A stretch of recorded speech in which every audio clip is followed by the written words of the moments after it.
This is VOCM Open Line. Call 709-273-5211 or 1-888-590-8626. The views and opinions of this program are not necessarily those of this station. The biggest conversation in Newfoundland and Labrador starts now. Here's VOCM Open Line host Paddy Daly. Well, all right, and good morning to you. Thank you very much for tuning into the program. It's Tuesday, October the 28th. This is Open Line. I'm your host, Paddy Daly. David Williams. He's produced the program. Let's get it going. If you're in the St. John's metro region, the number to dial to get in the queue and on the air is 709-273-5211. Elsewhere, toll-free long distance, 1-888-590-VOCM, which is 8626. All right. On this date in history, 2015, the longest first game of baseball's World Series, 5 hours and 9 minutes, and joint longest by innings, 14. The Kansas City Royals beat the New York Mets 5-4, and as they say, hold my beer.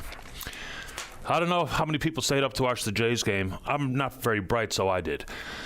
It was a movie. I mean, that was a wild baseball game. People will tag it as iconic or whatever the case may be. There'd be lots of questions about umpiring, which is sometimes a bit of a fool's errand, but just get a load of some of these numbers. So last night, of course, the Dodgers beat the Blue Jays 6-5 in 18 innings. So the ball game goes 18 innings. It took 6 hours and 39 minutes. There were 609 pitches thrown, 130 at-bats, 19 pitchers, 5 home runs. Shohei Ohtani is a nuisance, but probably the very best baseball player of all time. Certainly on the pathway to become that. So last night, his first 4 at-bats, double home run, and then he got 5 walks. He was on base 9 times last night. 9 times. The record prior to that was 6. Ohtani out there 9 times, maybe, just maybe, shouldn't throw it to him. And Freddie Freeman, who many Canadians will appreciate, not only a future Hall of Famer, but he plays for Canada in the World Baseball Classic. But last night he became only the first player in World Series history with multiple walk-off home runs when he dumped one in the center field stands in the bottom of the 18th inning. And I don't know what the status of George Springer is, but that looked like it could be a problem for Springer into the future. You want to talk about baseball? Sure. They say going into Game 3 when it's tied 1-1, the winner of Game 3 goes on to win 68.9% of the time, win the series. The series is going to be pretty bizarre from here on in. When the ball hit the stands in center field last night, less than 18 hours before the first pitch of Game 4, who gets the ball for the Dodgers? Ohtani. All right, let's move on. Let's talk a little housing. For starters, if you live in the east end of St. John's, and not to be towny-centric, but the City Council tonight is going to consider an application for a proposed massive development on the old Ballyhaley site. People in the area have some feelings about it. Now, of course, the concept of NIMBY always pops up, and hey, that's my neck of the woods too. So I have questions. Not only is it a massive green space that will be lost, I don't know how much green space will be protected. And yes, we understand we need to build homes in this city and in this province and in this country. But what that's going to look like into the future, let's see. It's already pretty busy traffic-wise, so if we're talking about somewhere in the neighborhood of 1,000 units in there, that's what I'm hearing. I'll get a detailed look at it a little bit later this afternoon after I have a nap, maybe. But if you're in the east end of town and you want to tackle that somewhat, let's do it. When they were dismantling and destroying the Hoyles Escazoni and the old nurses' residence at the Grace, and people thought about, asbestos. And in this site, people will be asking questions about the amount of chemicals that have been dumped into the ground to maintain it as a golf course. And this one here will cause my skin to crawl, is I tell you what. Since the golf course became just an empty field and stands of trees, when I walked through it the last time, there was thousands of rat burrows. Quite evident, plain to see. So when we talk about trying to deal with the rodent infestation inside buildings before they're demolished, how about that property? That is going to be a very tall task, as opposed to a contained site like a building that's going to see a wrecking ball. That Ballyhaley site is absolutely infested. You want to take it on from any angle? Let's go. All right, let's talk about the role of innovation in housing. We've seen all the numbers about how many homes need to be built in this province, how many homes need to be built across the country. But here's some interesting numbers to consider. And this comes from the Council of Canadian Innovators. They have a new publication called Building at Scale. Maybe we'll try to get someone on, Dave. All right. Canada already has the fewest homes per resident of any G7 country. Construction productivity has plummeted. We now build 25% fewer homes per worker than before the pandemic. Each hour of construction work adds less than $50 to the economy, down from $60 just 5 years ago. Now on the skilled trades front. With 1 in 5 construction workers now 65 years of age and over, a looming shortfall of 500,000 workers by 2030. It's going to be hard to build our way out of a crisis with those numbers and what's looming right in front of us. All right. Opportunity, massive. Mass timber construction can cut build times by 20% and emissions up to 75%. Sweden already produces 1,500 apartments annually from one singular modular plant. Canada is the world's largest exporter of forest products, and they say that we can build a $1 billion mass timber industry by 2030, capture 25% of global demand. Only 25% of Canadian firms report strong technology adoption. So there's going to be potential conflicts inside the world of modular homes and tiny homes and building for density as opposed to building out. But the innovative approach is going to have to be part of it. If Sweden can produce 1,500 apartments annually from one singular modular plant, there's got to be something to it. Obviously, proximity to the plant when we talk about emissions and we talk about efficiency, but there's some interesting numbers as provided by the Council of Canadian Innovators about where we can go, where we probably should go regarding the need to build all these units across the country. And speaking of that, in this world is transitional housing. And that would be notably the Comfort Inn, formerly the Comfort Inn. You know, I haven't seen a real solid update recently about how many people have actually been transitioned out into housing outside the Comfort Inn, maybe back into the workforce, wraparound supports for their addiction or mental health concerns. But then there's a looming question about what happens after the 3-year lease, because the company that owned it has sold it. So we really don't know exactly what the future holds there, but it'd be nice to get an update. And also for people in the area, who live in the area, initially there was plenty of concerns about crime. And then there was enhanced patrols, we were told, by the RNC. So if you'd like to bring us your perspective about what you see and any comments about transitional housing, whether we're on the right track, thoughts about a lease versus an actual purchase of the building with some control for the government into the future, be good to have you on. Sticking with housing. You know, we've heard from Mike Murray, retired Crown prosecutor, talking about the St. John's Act, which governs provincial legislation that governs the city of St. John's, in large part. And it's the conversation about trap houses, drug houses, dens of inequity. I know that's not how you say it, but I did it on purpose. So there's a lot of splitting of hairs here. No one is suggesting that whether it be the City of St. John's or other larger municipalities with bylaw enforcement officers, we're not suggesting that they make their way into these trap houses to make arrests. But we are asking the City of St. John's, certainly the residents of neighbourhoods that are plagued with these trap houses, to do everything possible inside your authority afforded to you by provincial legislation to play a more active role here. And they can. And they should. So I hear the stories all the time about whether it be the prostitution, the drugs, the violence that happens in these neighborhoods, all because there's one of these trap houses in play. Add to that, the landlords play a role here too.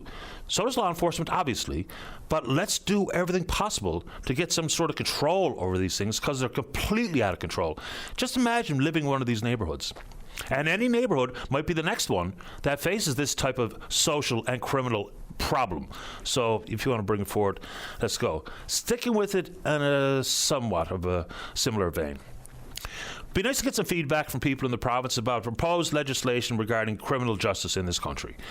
Different setting of bail conditions, more harsher sentences for a variety of different arenas, but also what we're going to need the federal government to do is when we have the catchphrases of jail, not bail, we don't even track how many people who have been out on bail, regardless of the conditions of their bail, go on to reoffend or to commit another crime while on bail. That would be pretty helpful information. Also in this province, talking about conditions of bail, is the ankle monitoring program. The Liberals did propose to expand it. They didn't act on it. But now we need to also know some numbers about ankle monitoring and how many people offend while wearing an ankle monitor. We have some numbers from Manitoba. I wonder how they are reflected in this province, but let's put them out there. According to the Justice Minister of Manitoba, this is this year, 530 people were released through the program up to October the 16th. Of those, 243 were rearrested for breaches of conditions or new crimes. 53 removed the device and fled. 16 damaged the strap, and 12 just let the battery die. That's making up over 60% of the total. So those are the kinds of numbers that we really need to have in hand so that we can do better, because it's a GPS monitoring system. And if you go somewhere or in close proximity to somewhere you're not supposed to go, there could be vibrations and actual audio commands to stop and or loud alerts that are offered. So let's get some of these numbers province for every province, and let's get some national numbers so that strategies like new legislation, which is still going to have to pass the sniff test offered by the court system, and generally speaking, it's probably going to go to the Supreme Court, just like it did when then Prime Minister Stephen Harper proposed very similar legislation, and it got struck down. And it was deemed unconstitutional. But that's some interesting numbers coming from Manitoba. 60% of folks out wearing an ankle monitor either committed another crime or fled. So anyway, you want to talk about it? We can do it. And we could probably do a little better on all of these fronts if we did better in the country's K-12 system, and specifically, or the pre-K-12 system. And let's talk about this province. Whether or not it was a necessary exercise, it's a crying shame that the Education Court is now under careful review, which it should have been in the first place. There are lots of important recommendations inside this 18th-month exercise that resulted in a 10-year roadmap to improve and to modernize the province's education system. But there it is, and it's just going to be reviewed. And even when it comes out of said review, to ensure that it's all very factual and double and triple checked. Has the damage been done? Very likely.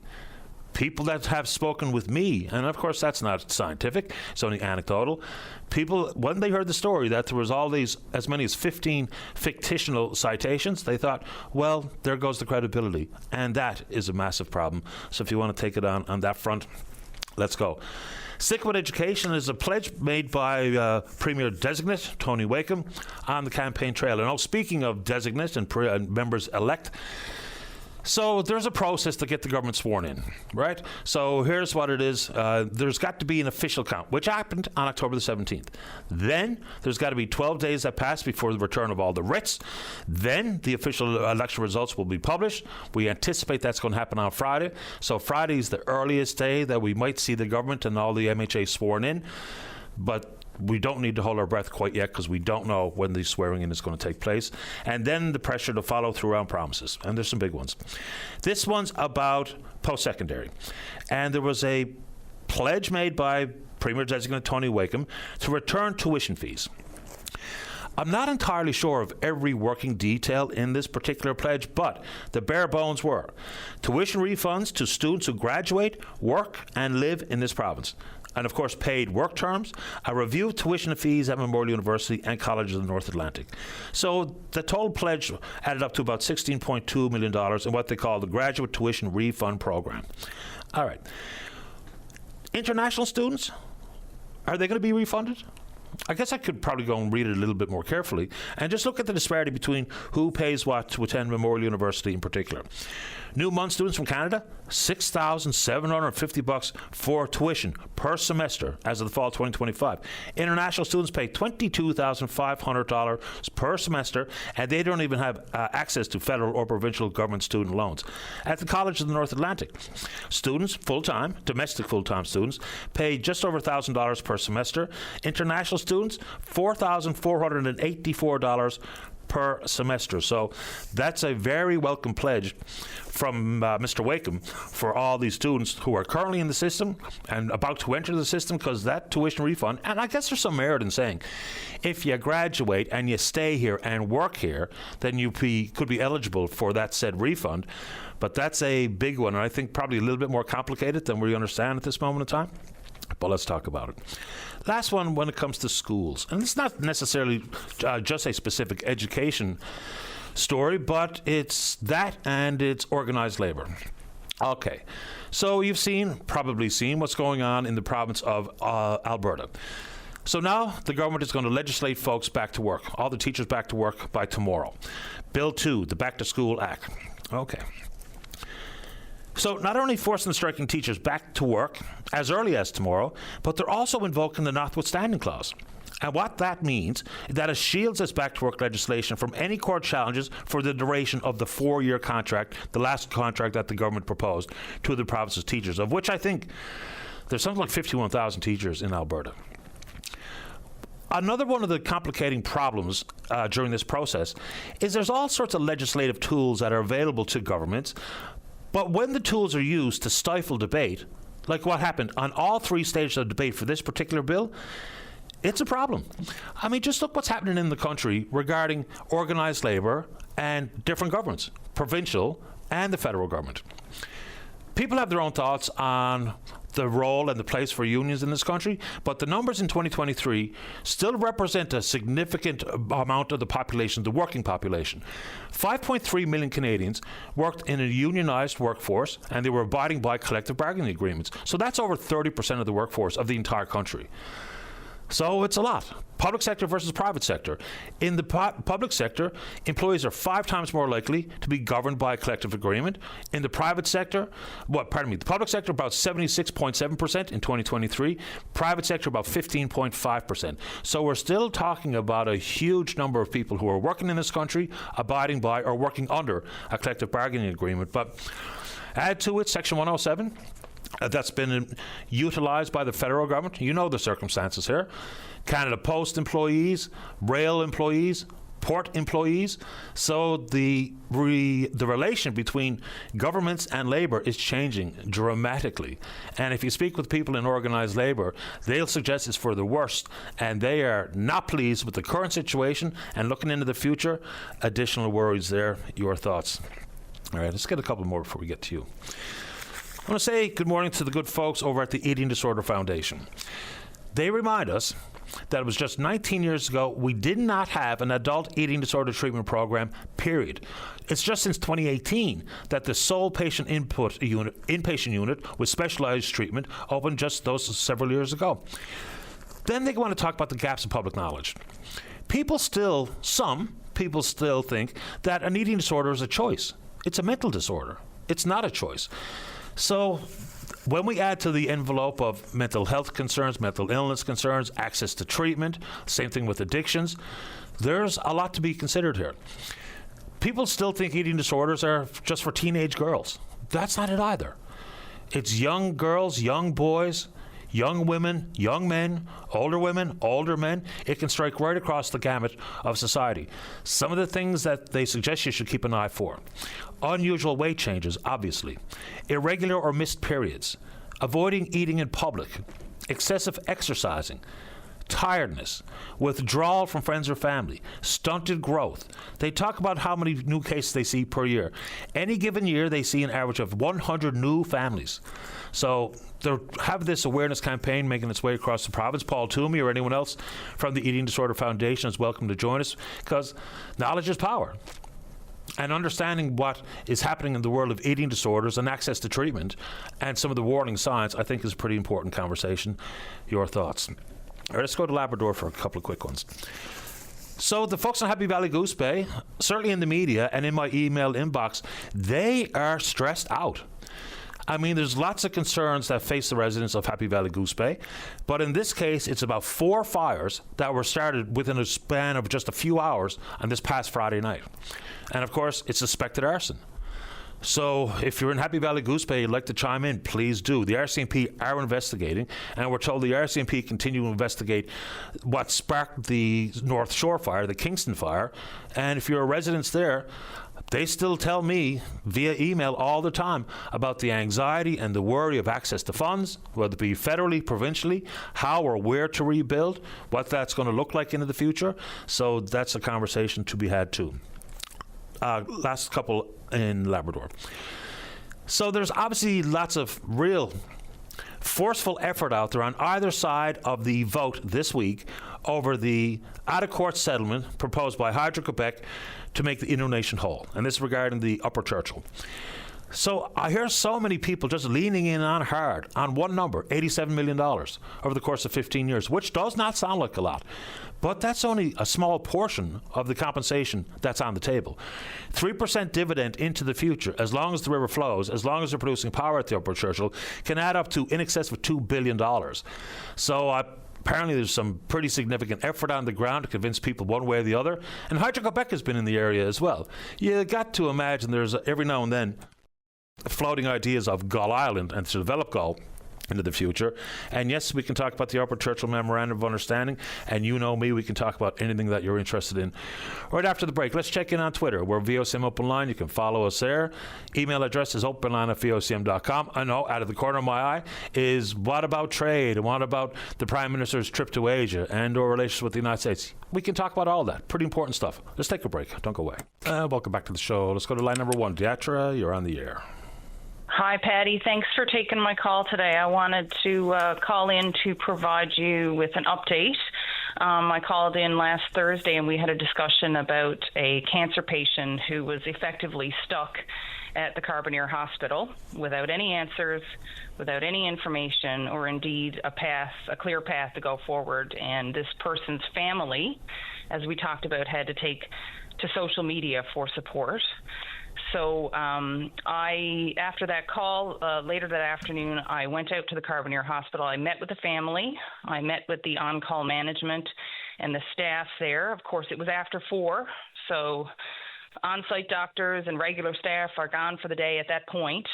But the point of being there is to understand effectively what was going on. And I just want to say, fabulous, attentive nursing staff out there. They are punching above their weight and going above and beyond. But when we talked on Thursday, I mean, one of the first questions I had was, why didn't this person get transferred immediately? Why was this person at the facility for 10 days at that point waiting for answers? And at that point on Thursday when I was there, the issue was bed availability at the Health Sciences Center in oncology.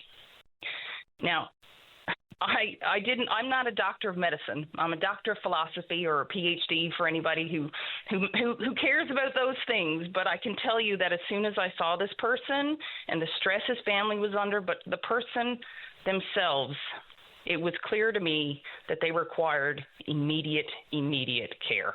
It was astounding that they had to wait that long. And there was a need for immediate action. So, when we talked about, outreach to individuals and people getting involved and, patient advocacy. That's what began after that. So we did correspondence with the facility director, correspondence with folks at the Health Science Center, including the assigned doctor. We reached out to the Office of the Premier Designate and the former health critic to say this needs to be dealt with immediately. And the end resolution was that on Friday afternoon, the person was notified in the family that there was a bed available and they would be transferred on Saturday morning, which did happen, and cancer treatment began immediately. It should never have rolled out this way. It's just complete system failure. I guess the good news is it finally came to a resolution, but I believe part of the conversation we had on Thursday is that there were still just so many lingering questions as to why, what's going on, as opposed to just clear answer. We wish we could help you today, but there's no bed or no staff available to open up a bed for you at this time. So when I hear healthcare conversation concerns, it's generally because of the silence versus some of the answers they've been given, or the lack thereof. Without a doubt. And just for listeners, there is a story in Saltwire this morning about this very issue by a journalist, Cameron Kilfoy, which outlines exactly what you're talking about there. And, speaks to the issue and the silence, the lack of communication, the lack of resources, the lack of support for staff who are in situ, confusion, all of the things that are going on. But while this is all going on, people are suffering, as your listeners well know, and many have called in about. In fact, many have talked about even after the call on Thursday. This is not okay. Like, we go into these systems expecting care and the proper care. And I feel like a broken record, and no doubt you probably do as well. And yet it is not happening. It is just, and then, people are stuck in bureaucracy completely. And then, the only offer of help for them in some instances is a virtual appointment or virtual care. You can't treat someone virtually. This person could not be seen virtually. as I said to the assigned doctor, somebody needs to lay eyes on this person. And isn't that what medicine is all about? I mean, some of these bigger questions too, what are we doing here? This is bananas. We're certainly coming up short. And again, I'll be worn out by the time I'm done with this job, worn out saying exactly this.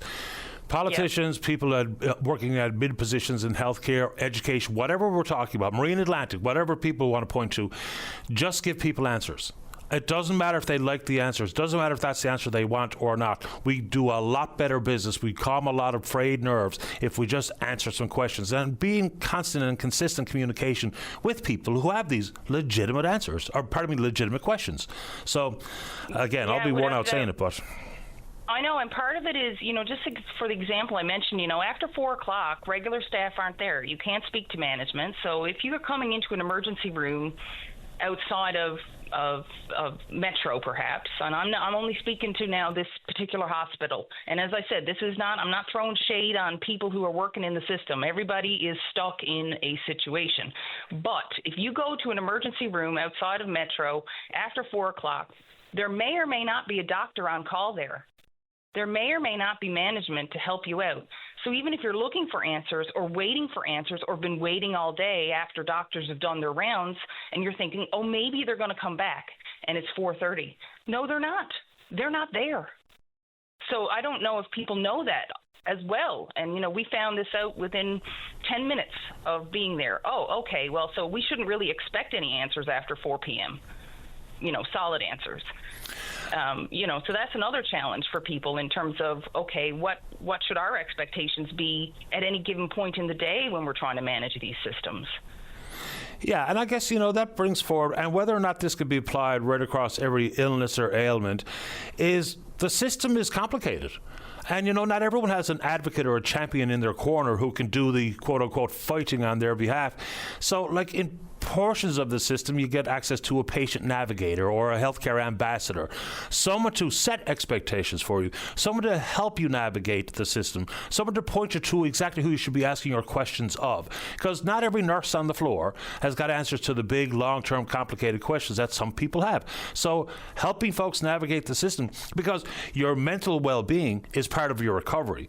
Your mental well-being is a big part of the role your family can play in your recovery and to keep you calm and to keep the healthcare system focused. So let's help people navigate what is a very tricky, complicated system in the first place, because it could start with a blood test and the next thing you know, you're in front of a specialist. And the pathway between the two is not as straightforward as some people are led to believe. Without a doubt. I completely agree. And I know you had a caller on Thursday who spoke precisely to that point, and that definitely needs to be something that is, in the interim or maybe over the long term, an absolute necessity, because, people are in all kinds of situations and are also too stressed to even know the right questions to ask. And that's an important piece as well. I mean, I'm so glad at this point that the person did get in and is receiving the care that they need. But I'm also hopeful that there's also an opportunity here. And, I left that call on Thursday saying we need to speak up. We need to speak up more. We need to reach out to others who can speak up on our behalf. And I do believe there's an opportunity now with a change in government to try to address this because, our systems have been in decline and they need dire attention so that people can actually be appropriately cared for. And if we can move that needle a bit, and it is my understanding that that is one of the main objectives of this new government, then that is exactly what we need to do. Appreciate the time and the update, Teatra. Thank you. Thanks so much. Have a great morning there now. You too. Bye-bye. Bye-bye. Yeah, that's a pretty common story out there, I would suggest. Now, based on a call yesterday, a lady called and asked me whether or not she was going to have to sell her home before she got into a senior's home. And the answer was no. And so someone provided me the news story link from back in 2018. I'm just going to put it out there because apparently there's a lot of confusion out there on that front. In 2018, they changed the rules, and it started on November 1st of that year. Liquid asset testing would be and is eliminated. So all of this now is just based on your income. Back in the day, you had to provide proof of all the cash in your bank account, any investments that could be converted to cash, RRSPs and otherwise. Now they just go to the Canada Revenue Agency, and your stated income, the revenue, the income that you have, is the only test that has to be applied. They don't get to ask you what you might have stowed away. If you keep your home and you rent it, that's income. So that'll be included and considered. But if you've got some cash that you're sitting on, you've got other assets that are not producing revenue or income for you today, it's not part of the test. It's simply income as stated in your tax return. So when we had that call, had a bunch of emails saying, are you sure that's right? Because that's a worry that my parents have. So the rules changed in 2018, and for the best. Just imagine all of the documentation and paperwork and effort you'd have to put in if you had to prove every single asset under the sun that you or your spouse or your partner or your family have, as opposed to simply what your income is. So it's probably a very wise change, and that happened back in 2018. Let's take a break. When we come back, tons of time left for you. Don't go away.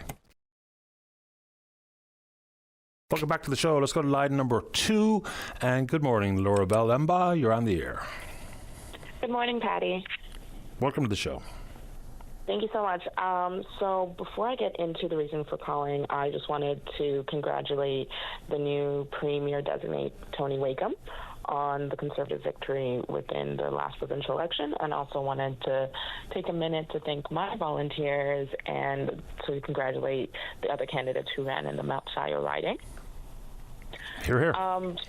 Thank you. But my reason for calling today is I have a little bit of a concern in terms of some of the news that's been going around with the word that Premier designate Tony Wakeham is considering hiring Steve Outhouse for the transition of government in the upcoming weeks. And so as someone who has been on the doors in the district of Mount Sion and just in the province, knowing that our province is kind of in a pivotal moment right now when it comes to diversity and equity and inclusion and kind of the sentiments the progressive conservatives ran on in this province, the word that he's considering hiring Mr. Outhouse causes a little bit of concern just in terms of the things and policies that Mr. Outhouse has been attached to throughout his political career.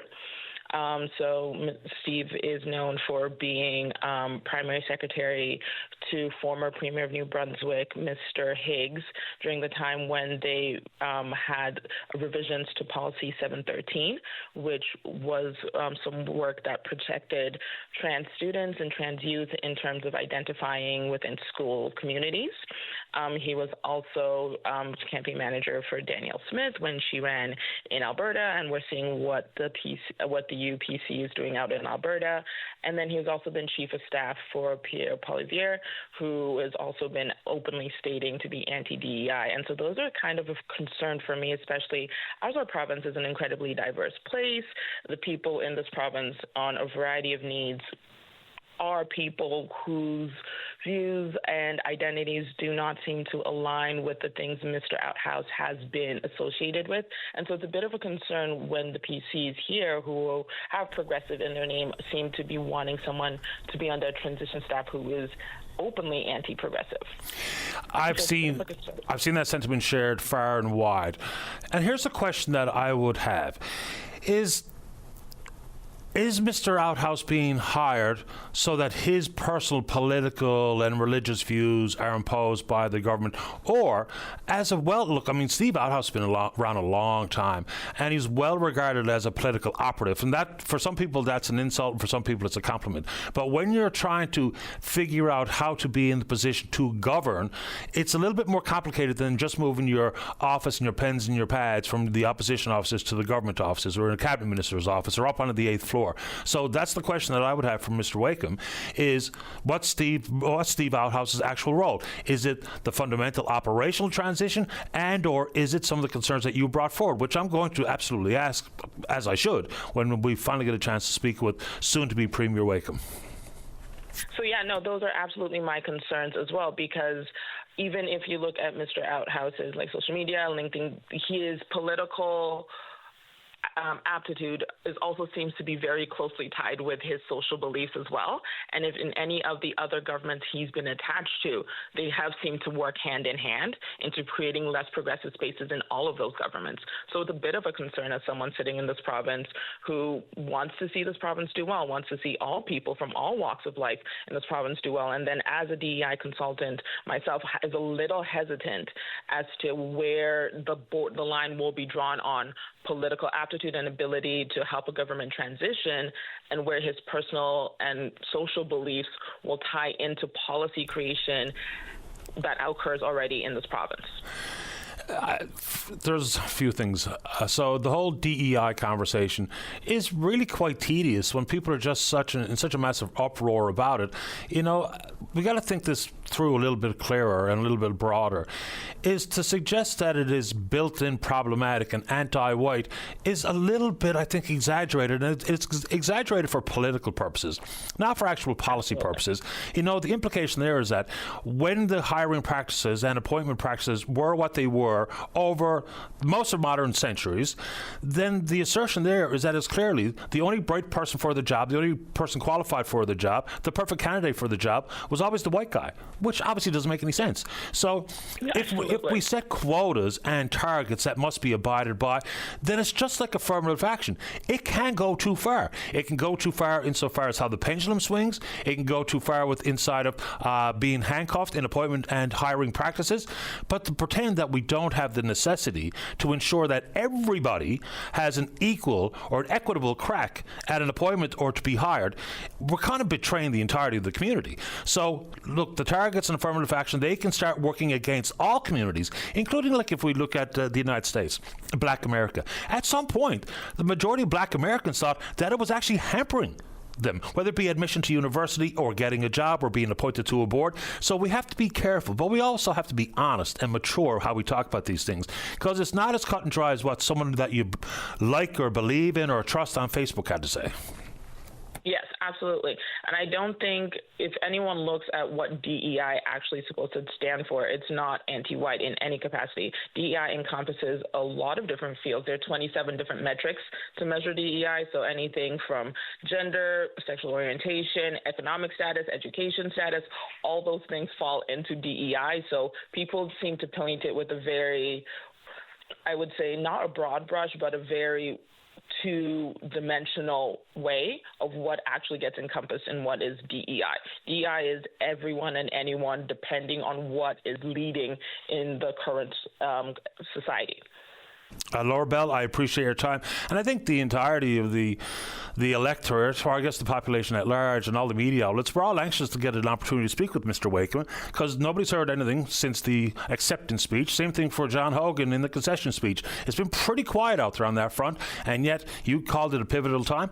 It absolutely is. So let's get the government sworn in. Let's ask questions about the future, and let's ask the Liberals about rebuild and all the types of things that are the quite obvious questions and the concerns we need to navigate. Appreciate your time this morning. Thanks for the call. Thank you so much, Patty. You're welcome. Bye-bye. All right, let's see here. What's this? Okay. So Tom from the Hub sent me a note that says, I don't know if they've mentioned, but patients are coming to the Hub in droves, thinking that it's the new ambulatory clinic, the ambulatory healthcare hub, which is the old Costco building on Stavanger. It's not at the Hub. So the Hub has obvious services that you might need to avail of. But if you're looking for the new ambulatory hub, that's on Stavanger Drive at the Costco, not at the Hub. Let's take a break. Don't go away. Welcome back to the show. Let's go to line number 3, speaking more to Ivy Hanley. Ivy Hanley ran in the most recent St. John's municipal election, taking on Danny Breen for the mayor's chair, and she joins us on line number 3. Good morning, Ivy. You're on the air. Hi, good morning. How are you, Patty? Not too bad. How about you? Great. I just wanted to call in for two things. One was to thank everyone that voted for me. Obviously, it was a wild election, and as a first-time political candidate to receive 43% of the vote, I can't say thank you enough to everyone that took the time to go out and vote, as I know some of the votes took a few hours to wait in line on that day.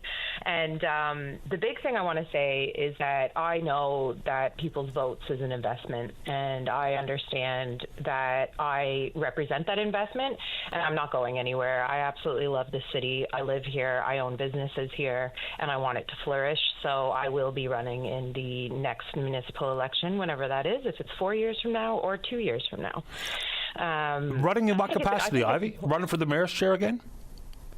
I will be, yes. I can't, because of my belief in the system and to create the biggest change possible, which I believe our city needs.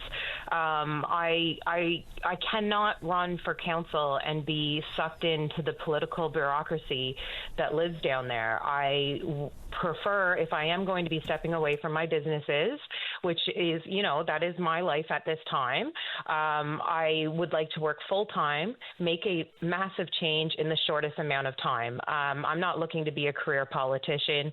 That's not who I am. I'm looking to make the changes that are needed in this city, like, for example, with what you were talking about this morning with 375 and the political avoidance that is happening on the issue of trap houses. It astounds me that we're still dealing with this. Before we get into that, which is obviously important to so many neighborhoods here in the city, it's not for me to characterize the result in your challenge against Mayor Breen. And of course, he's victorious, but I mean, 56.7% for him, 43.25%, I think, percent for you. Would you characterize that as, I mean, we all know that you didn't win, but is that a successful outcome? Were you surprised? Are you encouraged? How do you label the result? I would label it with two words, the ones that you just used, surprised and encouraged. I'm encouraged that the city obviously wants change. 43% of the vote is nothing to ignore. That is a massive amount of the vote to say, almost half wants change at this time. Surprised is due to the fact that we felt a higher percent of support leading up to the election, but we also respect the democratic process. Now, that doesn't mean I'm not going to look for changes in the election, the way they run the elections in the city of St. John's. It's something I will be speaking to council with. I will be requesting, and I'll be putting it on social media as well. I do not feel an hour to an hour and a half waiting in line to vote is acceptable in our city. It's hard enough to get people out to vote. If you're making it more difficult with not enough polling stations, you're not going to have a big voter turnout, which we had the lowest voter turnout since the 50s, I think. And that's a horrifying thing, So I do think that we can change a bit of the way they run the elections, and we can have a higher turnout in the vote. And I'm sad. A lot of the votes got lost in the mail. We all know that. Absolutely. So for me, first we have to modernize the voters list. I mean, because it just doesn't make any sense. I tell the same story because I think it paints a very clear picture. Husband and wife living in the home, have been there for a decade. Their two adult children have moved out. The past owners of the home got a ballot sent to that address. There's two people living there that had 7 ballots. I mean, let's just not have that happen into the future. And I know there's advanced opportunities and there was drop-off locations, but even if we formalize it with more than one voting day, like I know advanced polls, some people take advantage. Like I dropped my ballot at the Paul Reynolds Centre at my convenience. But some sort of procedural change to encourage more or to reduce the level of apathy that's out there, because the voter turnout, both provincially, federally, and municipally, were pathetic. It is, and they use the excuse that, well, we do mail-in ballots and that counts as the advance poll. Well, that didn't work when you have a strike. Your advance poll did not work because we had a mail strike. So we need to look at where the world is changing. Yes, I do realize there's a lot of seniors not online, but that's why you have to have a middle ground. So if you don't do mail-in, you could do online voting, which will encourage the younger generations to vote, which is extremely important. They're our future. And also, we can do things like Mount Pearl and Paradise offer mobile in-person voting on the day of. So, there's a lot of changes that can happen, and they can use the act to do these changes, the current act. So it'll be interesting to see if they take anybody up on the suggestions that I'm planning to send to council. Yeah, fair enough. We'll see where we go there. I know you started talking trap houses. Do you want to expand on that? Yeah, I just, I read the VOCM article with the city's statements regarding, using the section that Mike Murray, the retired Crown prosecutor, mentioned here on the show, section 375, to shut down the houses. And what I read was they just were focusing on saying that the city cannot charge people in them. We know that. Nobody who's sending in these requests for them to shut them down wants them to charge the residents in the houses for, selling drugs or, creating the issue. What they're asking for is for them to shut them down, which they can do easily if they focus on that. And once they do the inspections in these homes, the RNC can then come in because they're going to see things they need to call the RNC on. And it's just, it's almost as if what really bothers me and what I don't understand is that what does our city's legal department know that a respected retired Crown prosecutor doesn't? It doesn't make sense to me, because when I read the article with their statement on it, Patty, there's nothing there that says this is exactly why. It just says we cannot charge people. We know the city can't charge people, but they can take away occupancy very easily. I've experienced it. Yeah, for me, and I spoke with Mike Murray yesterday on the program, as a matter of fact, they just cherry-picked one portion of his comments and cherry-picked one portion of the act to say, well, we can't do this. To your point, nobody suggested that someone, after they wrote a parking ticket on Duckworth, go to Livingstone and shut down a trap house. That's not what anybody said. There is a process available. They can take advantage of it. And some councillors have said to me, both publicly and privately, that they really think the city should. And they absolutely should. So between the city's authority, the landlords themselves, law enforcement as partners, I think we could do much better. And exactly. And the one at the helm should be the one pushing it, because it's not, we've all talked about how it's affecting our residents, our homeowners, even people renting. They're scared to wait and sit on their porch at night. Their values of their homes are going down. I mean, just look around the Gathering Place. Sure, we have very nice homes around there and their value is just dropping. But I have another issue that nobody's talking about. It's beyond the residents. Social media is our world now. And unless we embrace it and realize that, we're going to be behind. And right now, there's videos of our city that I do not want out there for our tourism industry to see. It's going to negatively affect our beloved industry. It brings in money, it brings in income to our city, and it's so important to us.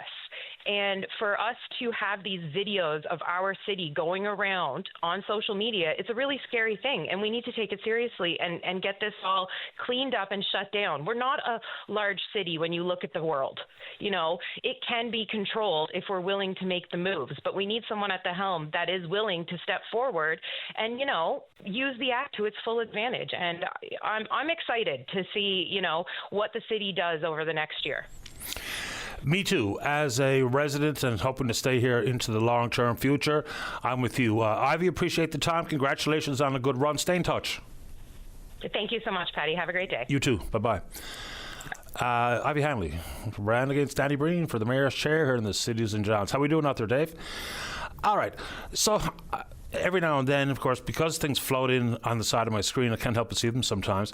And it's the same person that blisters me all the time about the role of the media and propaganda and Let's have a little look at the world of media and social media, because social media now has as big an impact as any form of traditional media, maybe even more so. Think about it. The richest person on the planet owns Twitter and handles it as if it's his own background, his own playground. The second richest person on the planet is about to buy TikTok. And that family is going to own both Paramount and Warner Brothers. The third richest man on the planet owns WhatsApp, Instagram, Facebook. The fourth richest man owns the Washington Post. So, remind me one more time what the problem is inside this congested conglomerate of media control? Really? Let's take a break. Don't go away. Welcome back. Let's go to line number 1. Good morning, Mrs. Earl. You're on the air. Good morning, Patty. Good morning to you. Welcome to the show. Thank you. I just had the telegram, the paper yesterday. They might be gone bankrupt, but they're still publishing. When I saw this story about money stolen from seniors to pay an educated crook's fee, I think it's disgraceful. What kind of a justice system have we got in Newfoundland, Labrador that granted this request It's unbelievable that such a thing could happen. Are you talking about the story where a lawyer's getting paid by some of the money that was scammed from seniors in the grandparent scam? That story? Okay. Okay. And I wonder who. I can't pronounce the name of the court justice. But, I mean, I can't pronounce it because it's a foreigner. It's not a Newfoundlander, I'm telling you. I don't understand how that people can get their money back. The RNC has it. What are they going to do with it? Money should be returned. Some people comment on this. I'm happy to take their calls, too, because I think you're making a good point here. You know, when we see seizures from, say, drug dealers, obviously we don't give that money back to them or the people that bought drugs with it. But if we're talking about something specific like this seniors focused scam, any money that's recovered should be returned to the folks who got scammed. I agree with you 100%. Of course. And that requires the law to change. What we have to do here, I think, is to make that not even a possibility. Just take that out of the realms of possibility for an application to be made for some of that money to cover legal fees. We just needn't have it that way. That's disgraceful. $375 an hour, and oh my goodness, it's unbelievable that Buckingham could be so I don't know what to call him, greedy to accept such a thing. Anyway, I think the Telegram is the only place you can hear anything now, and like I said, they might be gone bankrupt, but I never cancel my subscription. I still get it, not as many, but I get a few. Yeah. I hope people will call in, support the seniors. They can't have anybody looking after their affairs. You got to have a family. Sometimes families are not good, but most of them are. I have two beautiful daughters, and they're looking after mine, and I'm in my 90s, and I have good neighbors. That wouldn't happen to me when I got good neighbors. Okay, Patty, thank you for taking my call. Thank you, Mrs. Earle. I appreciate your time. Bye-bye. Bye-bye. It's a good point. I mean, money that's seized through drug-related arrests, what have you, it's handled in a different way and in accordance with the laws that are on the books. But in this particular circumstance, it's hard to argue that point. We know that lawyers need to get paid, but they should not be able to get paid through money that was scammed from seniors. Right? I mean, it just kind of sounds like when we're talking about, fairness and what seems to be the right thing to do. Because if we can identify people who have reported a scam and the amount of money that they were separated from, maybe, just maybe, upon recovery, we can put that money back in their hands. And on that front here, yesterday when I started the show talking about some of the scams that are circulating, it kind of feels like I should do it and I should be talking about it, because if it spares one person from being scammed, it's worthwhile a couple of minutes here on the program. So they're out there, they're relentless, and they're very clever. So every time we hear of a new one that's circulating, it feels incumbent on me to put it out there. Because if people don't know what's coming, then they're caught unaware, and possibly we enhance the possibility for them to be scammed out of their hard-earned money. And I mean, just think about the evil that's perpetrated by these scammers. I mean, there's an obvious reason why they try to prey on what they consider to be the most vulnerable populations. And in some circumstances, like that grandparent scam, I mean, whoever cooked that up is an evil criminal. I mean, just think about what they do. Not only about the most vulnerable people, because some of the scams, they just tug at heartstrings. You get a call, and it's a muffled, mumbled voice, and it's only going to get worse with the advent of artificial intelligence. I mean, they can capture just very little of your spoken word and manipulate it to sound like it's Johnny in Toronto that actually got in trouble and needs Nanny or Poppy's help. Boy, oh boy. Even things like code words. If a word like pomegranate or spaghetti doesn't belong in a normal type of conversation regarding the need for bail money, and here I speak to my lawyer, we've got to establish these things amongst the sons and the daughters and the grandsons and the granddaughters so that we can protect folks who need to be protected from some of these people out there. And then, of course, I know that it can come with a level of embarrassment, but it's really important to report it. Look, it can happen to the best of us. It can happen to the smartest amongst us. Because if you've got the immediate pang of worry when you get one call or another, whether it be from the people pretending to be the bank or your credit card company or your internet provider or whoever, man, it's almost come to a point where it's hard to believe anything you see or read or hear when it comes to some of these things that are looking for money or looking for access to your personal information. Hang up. Call the bank back yourself directly. Call your credit card company. Call your internet provider. Call your grandson on the mainland. Whatever it is, because that's where we are now. It's just absolutely endless. And you know, it used to be a dead giveaway. You look at your call display, and there was 20 digits there, and you knew for, well, this can't be anything any good, so we didn't answer it, or we ignored it upon answering. Now they can make it look like the call has come from down the road. You know, what used to be 20 digits is now coming up as 709-726-5555, which feels like a local number, but they can just spoof it. So we got to be so careful. All right, let's go to line number 2. Brian, you're on the air. Good morning, Paddy. How are you? Best kind this morning. Exhausted, but doing fine. I haven't spoken to you for a long time. Welcome back to the show. I tell you what I'm going to talk about this morning. Baseball. Love it. You know what I saw last night? I was up till 4 o'clock this morning like you. I saw every Japanese player who ever used the Toronto Blue Jays to get a big contract for the Los Angeles Dodgers. That's what I saw. I'm looking at the team that is buying the World Series. They bought it last year, and they're darn well going to buy it again this year. My advice to people, give up looking at sports. What? I am. I'm a Chicago fan. I couldn't care less for sports ever again. When you got the money that the Dodgers have, you can buy whatever.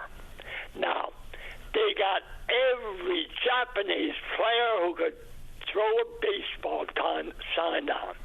And they reminded us last night that Toronto is being used by sports figures to get big contracts. Not only the Toronto Blue Jays, the Toronto Raptors, the Toronto Maple Leafs. They're all being used. You're talking about the scam of all old people. The biggest scam is sports. The Toronto City is being used by greedy, hungry sports figures to get big money from teams like the Los Angeles Dodgers. It was an embarrassment last night to see the great Sandy Koufax at the game. That guy made about as much money as Shohei Ohtani on a pitch. By the way, Shohei Ohtani gets $10,000 an inning. So if the game goes 9 innings tonight, that's $90,000. He gets more than that too. Just a couple of quick notes though, Brian. I get that thought out there that the Dodgers are buying the World Series, but you still gotta, take it from paper, put it on the field. Just look no further than the New York Mets. The Mets had a massive payroll just behind the Dodgers. They didn't make the playoffs. And then you look at the Blue Jays. I think the Blue Jays have the 4th or 5th highest payroll in the league. So we can't pretend that the Leafs and the Blue Jays don't have any money, because they do. And the Japanese players on the Dodgers, so obviously you're talking about Ohtani and Yamamoto and Sasaki. Yamamoto, $325 million, had never played in the United States. $325 million over 12 years. And Ohtani's contract, $700 million. The Dodgers got all that back this year. Remarkable. They've already got his contract paid for this year, given ticket sales, merchandise. I mean, in Ohtani, apparently he's got $1 billion worth of endorsement deals in Japan alone. So, I mean, the amount of money floating around is absolutely wild. But it's not like the Jays are crying poor mouth. Their payroll's like $350 million. Well, Patty, one thing about the Japanese players is this. There's a world tournament every couple of years. Ever notice Japan never enters because they're too greedy? Ohtani will not play for Japan because he won't be getting money. And I am just headed with sports, Patty. But they do play. To look at release on television. But they do play, right? The Japanese play in the World Baseball Classic. I didn't realize that. Yeah, they did. I mean, remember anyway, the classic standoff here. Is Ohtani and Trout. That's exactly what I was trying to think of here. Trout, future Hall of Famer, and of course Ohtani on the mound, and he gets to strike out Trout for the final out to win the World Baseball Classic. So they do play, and they've got a lot of super ball players. Absolutely. And I mean, Ohtani might be the best player of all time. I don't Who do you think is the best of all time? Reggie Jackson. Because Reggie Jackson played for the love of the game. These guys are playing for the love of the check. Reggie notoriously held out for more money several times in his career. I didn't realise that. Yeah, now he's a super player, super hitter. But when Ohtani's going to get the ball as the pitcher in Game 4 and came off a night where he got on base 9 times, coming off a game in the championship series where he struck out 11, went 3 for 3 with 3 home runs, he might not be the best ever. He's certainly the best I've ever seen. And I'm going to tell you one thing, Paddy. Sure. I'm very upset with my dad, who's passed on now. Why is that? He should have taught me how to play baseball. He what, sorry? He should have taught me how to play baseball. And tied your right hand behind your back so you could become a lefty. That's right. Yeah. It's been really nice talking to you, Paddy. Always Have appreciate a nice day. You too, Brian. All the best. Bye. Bye-bye. I mean, look, fair enough. People like sports, they don't like sports. Hey, it's up to you, right? It's your time. And being a fan is a big investment sometimes emotionally and regarding your own personal time. But what sports has coming around the corner, if it's not already right in front of them, they're going to cannibalize themselves with betting. I mean, the arrest last week by the FBI of some 30 people, including some pretty high-profile members of the NBA, including Hall of Famer Chauncey Billups, that's just scratching the surface. I mean, in all of those illegal poker games and manipulation of in-game proceedings and the prop bets associated with it, all of the notable 4 crime families of New York were directly involved. The Gambinos and the Lucchese's. Holy smokes, that is going to be a massive concern into the future. Pro sports welcomed in the gambling industry with open arms. They used to have one foot under the cover with them. Now they've got both in under the covers with them, and they're spooning like there's no tomorrow. It's going to be a huge problem for the integrity of pro sports. And I happen to like it. For people who don't like sports, fair enough. Right? Whatever turns you on, what gives you a little bit of mental break from the day-to-day doldrums that we all deal with, let's check in on the Twitter box or VOCM Open Line. Follow us there. Email address is openline@vocm.com. When we come back, plenty of show left for you. The topic entirely up to you. Don't go away. Welcome back. Let's go to line number 3. Say good morning to Ward 4 Councillor here in the city of St. John's. That's Tom Davis. Good morning, Councillor. You're on the air. Good morning, Patty. Welcome to the show. Couple of council things. You were talking about the Old Ballyhelly project, which is coming up for consideration in the committee of the whole. And just to explain to residents, I've actually become the new lead for planning, so that's a lot, and this will be a project that I'll be pretty involved in.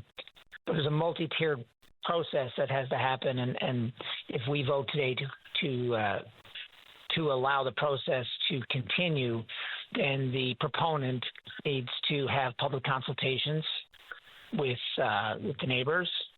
And then as well, there would be then another city-led consultation. And because there is a change to the municipal plan and even issues with the province, then there potentially could even be another consultation that the province would lead, and the city could opt to combine both those and avoid one of the consultations. So just to give people, the heads up that there's a lot of consultations going to happen before anything before there's tractors digging on that site. Any initial thoughts on the proposal?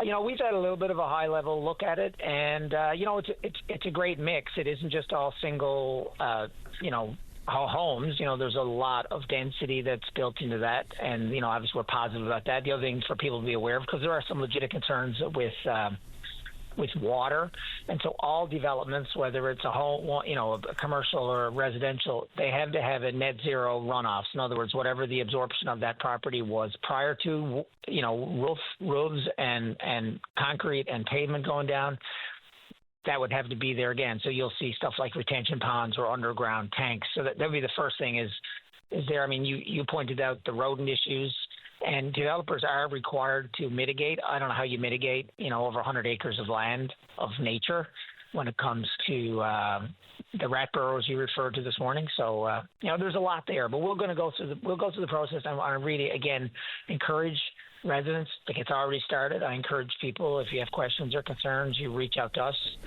Reach out to 311 access at stjohns.ca. Like, however you want to communicate, get involved.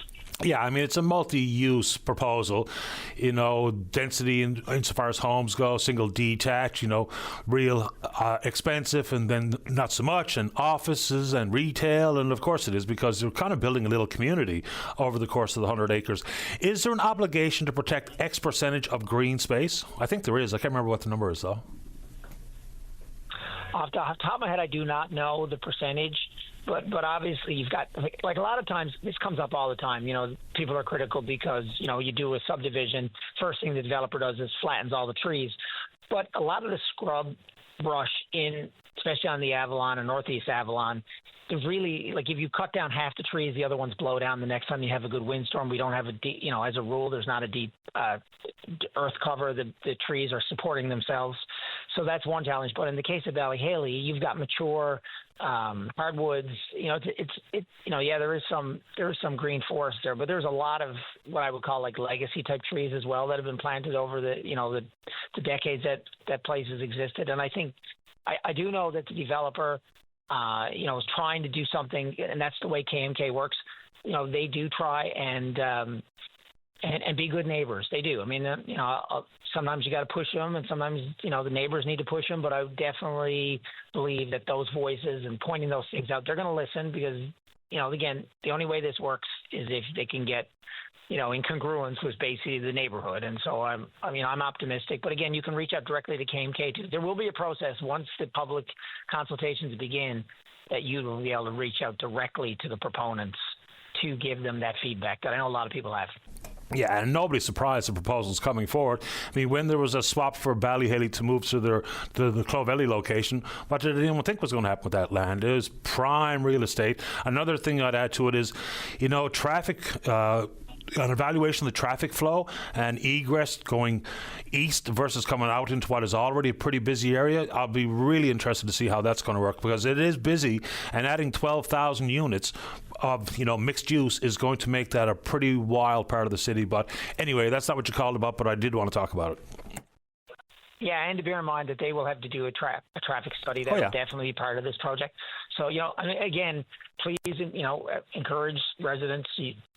I see it every day. Residents make it different in the city when they get engaged, and so I encourage that to continue.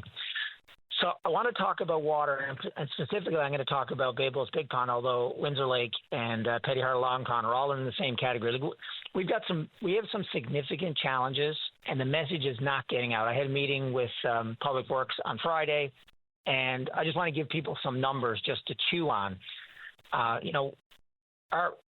For the year to date, we would generally have gotten around 1,200 millimeters of precipitation. That's converting snow to water as well as water that's fallen. And we've gotten 775 millimeters, so that's 64%. However, right up to April, we were doing okay in the precipitation area. The real story is what has happened since June. So June, we normally get 88 millimeters. We got 47. That's 53% of what we normally get. July, we normally get 100, and we got 54. That's 54%. August, which surprised me a little bit, we've gotten around what we normally get. 99 is what we usually get. We got 96. But the real story is the fall. September, we normally get 125. We've got 40. That's only 32%. October, we normally get 155, and we've gotten 35. That's 22%. The city's reservoirs, although they're not in an emergency situation, a lot of people don't realize that if you take Bay Bulls Big Pond specifically, that 42% of the citizens of St. John's gets their water from Bay Bulls Big Pond, but Portugal St. Philip's does, Mount Pearl does, Paradise does, and CBS does. There's a lot of people pulling water out of that reservoir. And again, I don't want to, just because you're on Windsor Lake or you're on Long Pond, Petty Harbour Long Pond, it all is the same because these reservoirs are smaller and their output is smaller, so everything is balanced. And I really don't think the message has gotten out. I was talking to some counselors in Mount Pearl, and they didn't realize the situation was the way it was. So I don't know if the city is dropping the ball on comms, although I know we put stuff out. It was a little blip in the news, but really our water consumption has not come down at all. And I really, really this.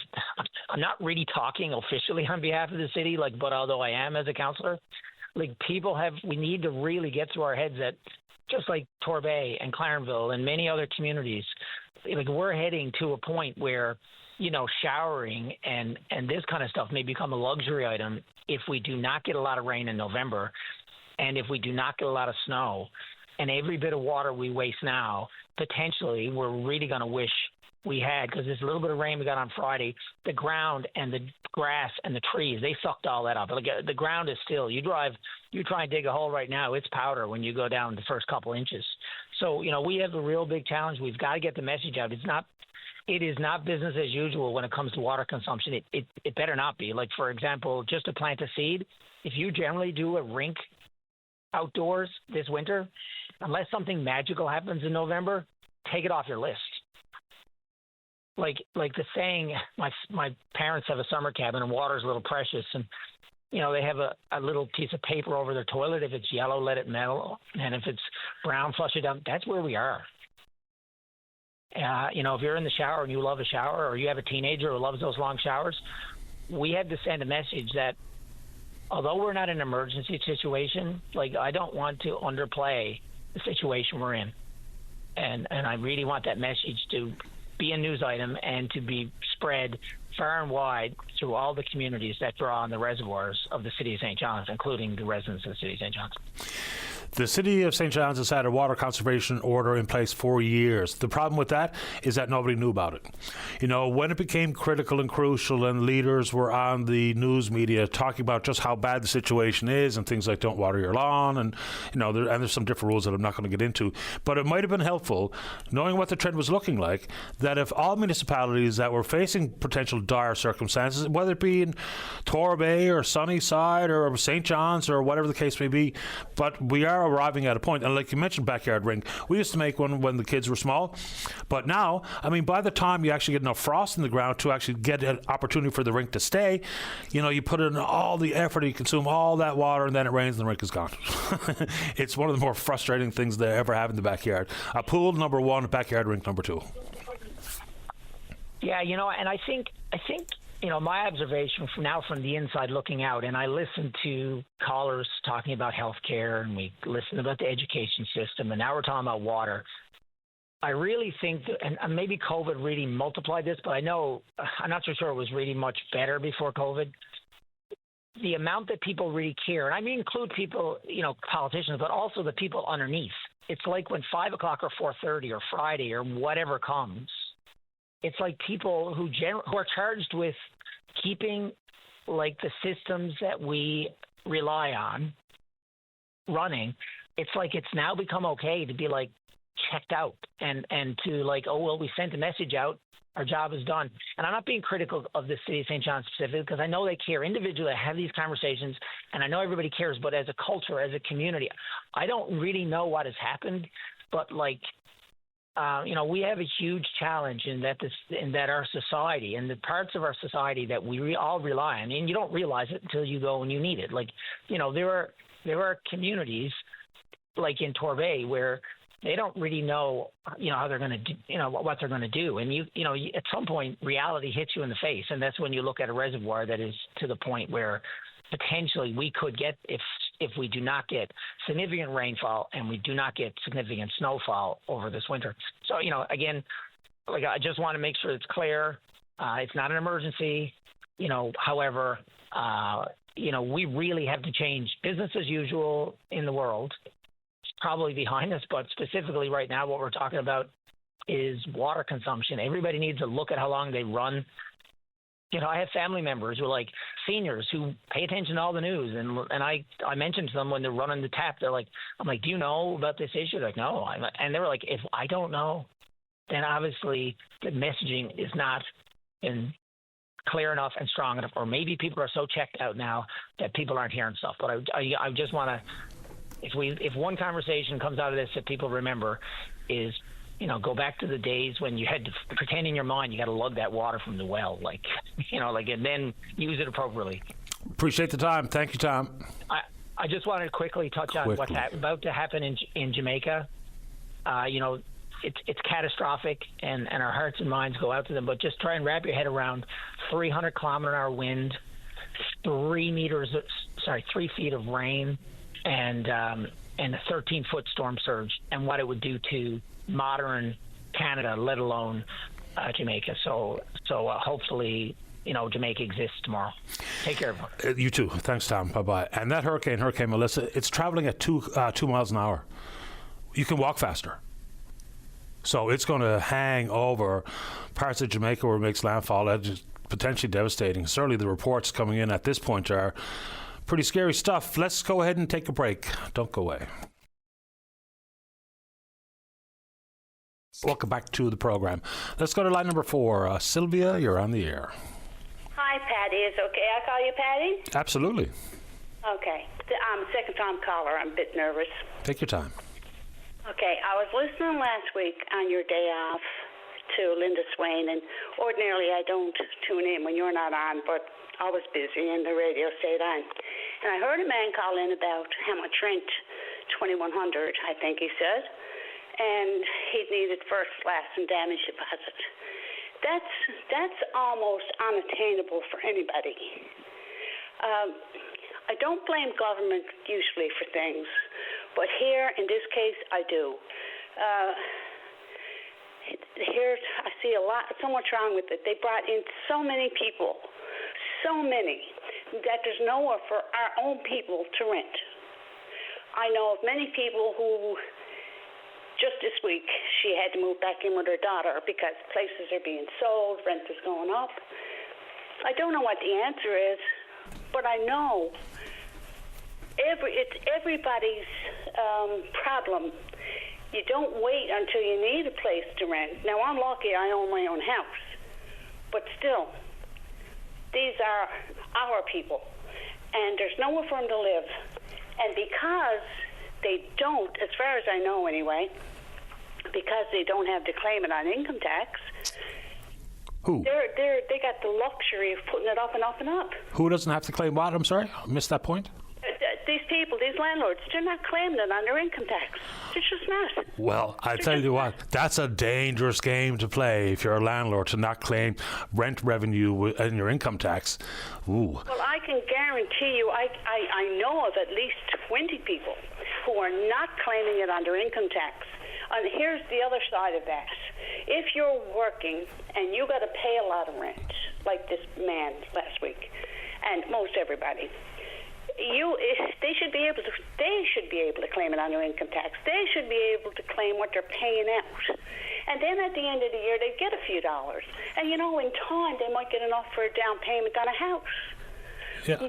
Rent is more money than a mortgage. It can be. And why do you think they're getting away with not claiming it on their income tax? Well, I can't speak to that because if landlords are playing footloose and fancy free with that one, eventually the piper will come calling, because that is just an unbelievably risky game to play. And like everything else in this world, the value of my rental or the value of my home is worth exactly what someone's willing to pay for it. Now, in the world of holding a mortgage and people being outbid to buy a home is a different conversation than rent, because there's some controls that you can apply in the world of rent, like the conversation of rent control. I mean, they do it in other provinces. It hasn't proven to be detrimental. There's got to be an opportunity for, if carry costs go up for a landlord, then they should be able to reflect that in the rent. But we've seen increases that are way outside that. Why? Because people, I put a listing up for a basement apartment, 2-bedroom rental, and I put it up at 12 o'clock noon. When I check it at supper time, I got 50 people want to look at it. So consequently, I know that if I thought I could get $850, I could probably get $1,000. We have a problem in this province. People know where to live, know where to rent. It's ridiculous. These are our people. I don't see the government stepping in and say, listen, we screwed up. We brought too many people in here. We can't accommodate them. We can't. So it's only a couple of years ago we had Tent City. We're going to have it again, Patty. We've got to.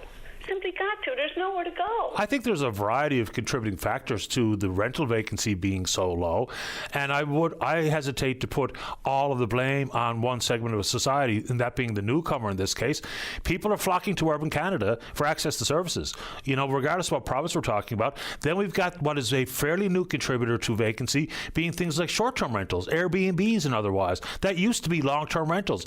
Now, that might not be a huge contributor, but it is some. So I think there's a variety of reasons things. And plus, business opportunities have grown. Consequently, more people have moved here to work for a variety of different companies. So I think there's probably 5 or 6 or 7 contributors to the vacancy rate. And, I think that's a different conversation than buying a home. Pardon me? I agree with that, but we got to help these people, our friends, our neighbors, our people. We got to help them out of this desperate situation. If I'm a senior and I'm getting a pension, I get $1,700 a month. If I am renting a place and I'm only getting what would be normal, which I'd say $8.50, maybe $9, I'm not going to be too inclined to put it up because you know what? I'm going to lose a bit of my pension. I'm going to lose my ability to get my prescriptions on the cheap. I'm not going to be so eager to do that. But this is not what's happening. And also, this old guy or woman or family that's renting my basement or my upstairs, give them a break. Let them claim it. Let them claim it. I don't know. Paying it. Yeah, but that's not really necessarily how a tax credit would work. I mean, how could you exclude, for instance, people with a mortgage payment if all of a sudden there was some... No, a mortgage is different because at the end of the day, you will get your money back. You own the house. That's yours. That's just equity you're putting in the house. At the end of the day, the people moving out, sometimes they don't even get their damage deposit back. Yeah, I think there's a bunch of different things. Interesting points, rent versus mortgage. But like for a rental, assumes little to zero maintenance and upkeep costs, which when everybody who owns their own home knows full well there's plenty of additional expenses on top of your mortgage, including your property tax, including every time you have to do a little bit of beautification or repairs or what have you. So owning a home is not as glorious as people think. On the owner to, if you're just choosing to beautify, that's on you. If you're doing something out of need, then you will find a way. That's the way it's always been. Newfoundlanders are changing. We're changing, and I hate it. I hate the change. I walk every day, and I see people from 25 to maybe 50.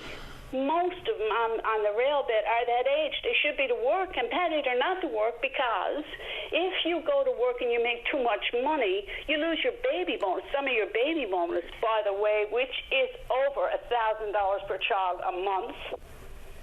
So I was down to Dominion, and I said to the manager, seriously, look at the lineup. I'm right back to the ice cream. And he said, Mrs., he said, I called everybody.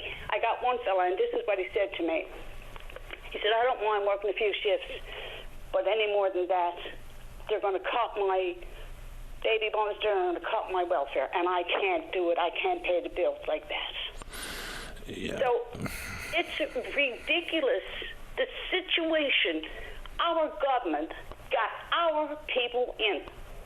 I hope someone is listening, and for God's sake, just let them claim it on their income tax. Give them a break. I don't even know how that would work. That's more than most mortgages. Yeah. Right? I just want to get that point out there. Fair enough. I appreciate the time, Sylvia. Thanks a lot. All right. Thank you, Patty. You're welcome. Bye-bye. And the only things the government can really do, if we're talking rentals, because mortgages are different. I mean, I know there's a competitive balance that needs to be struck because if I thought that my basement apartment I could get $850, but I know full well, given the low vacancy rate, I could probably get $1,000. People are going to try to get the $1,000. Same thing with people who are selling their own home. I mean, the average or the median price of a home in this province, when compared to the rest of the country, we're still in a pretty good place there. I think median price the last time I saw it was around $326,000. But selling a house now and then trying to buy the next home, but it's a bit of a zero-sum game. You get a bit more for your house now to have to pay a lot more for the next one you move into. You look at the really low supply. The bidding wars for homes is wild. I mean, there's homes on streets in the east end of St. John's that are pretty nice neighborhoods. They're middle-class neighborhoods, and homes are getting $80,000 over ask. There's homes in my neighborhood that I thought I would never, ever, ever see the kind of price tags that they're going for. Now, of course, real estate and location, proximity to schools, and blah, blah, blah. But my home will always remain as valuable as someone is willing to pay that amount of money. So if I thought it's worth $300,000, but someone wants to give me $450,000, that's what it's worth. Rental, there is some conversation to be had about some form of rent control and to do away with no-fault evictions. Those types of things, I think, are reasonable conversations. But government's never going to be able to control my mortgage other than stress tests and all those types of things. But rent, there is a conversation to be had there. There's no doubt about it. Let's get to the break. There was a caller in the queue who wanted to talk baseball. Music to my ears. If you're still listening, pick up the phone. Don't go away. Welcome back to the show. Let's go. Line number 1. Randy, you're on the air. Good morning, Patty. The first thing I'll say, I apologize if I get disconnected. I'm driving. I'm in the Birchie Lake area, some spotty cell service. But in the meantime, I'm calling as an very excited Blue Jay fan. I assume you can still hear me? I can. Go right ahead. However, this morning I'm a bit more of a frustrated Blue Jay fan. Welcome to the club. I think back to, I'm going to quote a Yankee, and I'm going to quote Jets. I didn't know it was better than I do. More power to him. 76-year-old me all that great. I remember back, I think the year was 1987, Patty, when the last two series of the regular season, the Blue Jays had to play the Detroit Tigers, and however was playing out, the Blue Jays had to. They had 6 or 7 games home and home the last week of the season, and the Blue Jays and the Tigers. The only way the Tigers could win the division over the Blue Jays that particular year was if they won every game. If they lost one, the Blue Jays wins. Sparky Anderson, I recall, was the manager, of course. The Tigers at that time, and he was interviewed, and he said, "You got an uphill battle here. You got to win every game against whatever it was, 6 or 7 games against the Blue Jays. You know, how do you start?" Well, he said the first thing we do, he said, we don't pitch to George Bell. That was the year George Bell won the MVP. And he wasn't too far removed from Triple Crown. Yeah. You still there, Randy? Oh, the spotty service is killing us. Randy? Yeah, that's too bad. I'll put him on hold, Dave, to see if we can't get a reinvigorated connection, see if we get Randy back on. 1987 for Jays fans was brutal. I'll see if I can remember the numbers as accurately as I can. So there was a week left in the season. They had 7 games left. They had a 3-game series against the Detroit Tigers, and at the time they were 3.5 games up. Got swept by the Tigers, went 0-7 in their last 7 games, lost the division by 2 games. I mean, it was a mighty collapse. And I can't remember the Sparky Anderson interview and stuff, but, you know, when you reflect on things like, you know, don't let the best hitters kill you. It's always a pretty good idea. You know, if you can get away with pitching to Aaron Judge, don't pitch to him. If you can get away with not pitching to the big dumper Cal Raleigh, don't pitch to him. If you don't have to pitch to Shohei Ohtani, don't do it. And, you know, I see some people saying, well, you can't be cowards, right? You got to challenge these guys. But, you know, a bit of bravado sounds good until you're plucking this ball out of the right field stands. And Ohtani set one 469 feet. So, yeah, he set a record last night for most intentional walks in a single World Series game 4 times. And that's only after the Jays decided to pitch to him 4 times. He went double, homer, double, homer. So, look, people will question the manager's decisions, whether it be with Kirk coming out, even though I think Kirk was maybe a little bit busted up, taking Barger out and putting Straw in. I'll never understand that. And then people are sending me lots of notes about, well, the umpiring was terrible. It's true. I hate belly aching about officiating because it kind of feels like sour grapes and looking for someone to blame, even though sometimes it's deserved. And I think it was kind of bad for both teams in separate instances. And then there's base running errors and the lack of clutch hitting. There was 37 runners left on base last night. 37! Which is wild when you think about it out loud. But yeah, you can't let Ohtani almost single-handedly beat you, because he has done it to a few teams, including in the championship series, when he pretty much put the team on his back, even though he struggled mightily up until that point. But he pitched hit 3 home runs. It's pretty wild to watch. And I wrote on social media that it was a weird game and a weird loss. Plus, it was 23 minutes after 4 this morning when I wrote that. So I'm not even sure in my own head what I meant by weird. But there were so many ebbs and flows in the roller coaster, and great plays and then stupid plays and bad calls. And oh, my God, the call that really got me going, and I won't be sad when I see this strike zone go by the wayside, is... I mean, Varsho's up, Bichette on first. The ball was clearly way out of the strike zone. It was a late call third strike. Varsho thought he had walked. Bichette was walking down the second. The umpire calls third strike, and they throw Bichette out at first. Double play on a completely idiotic approach by the umpire. People call it a brain cramp by Bichette, but he, like everyone else in the park, including the Dodger catcher, including the Dodger pitcher, thought it was ball 4. So anyway, I'd hate blaming umps and refs and hockey games and whatnot, but, I guess ultimately exciting stuff. 18 innings. Thankfully, it doesn't come along often. And I know I couldn't do it again tonight. That much I can guarantee. All right, today's a good day to get on the show. If you're in and around town, 709-273-5211. Elsewhere, toll-free long distance, 1-888-590-VOCM, which is 8626. We're taking a break, and then we're coming back.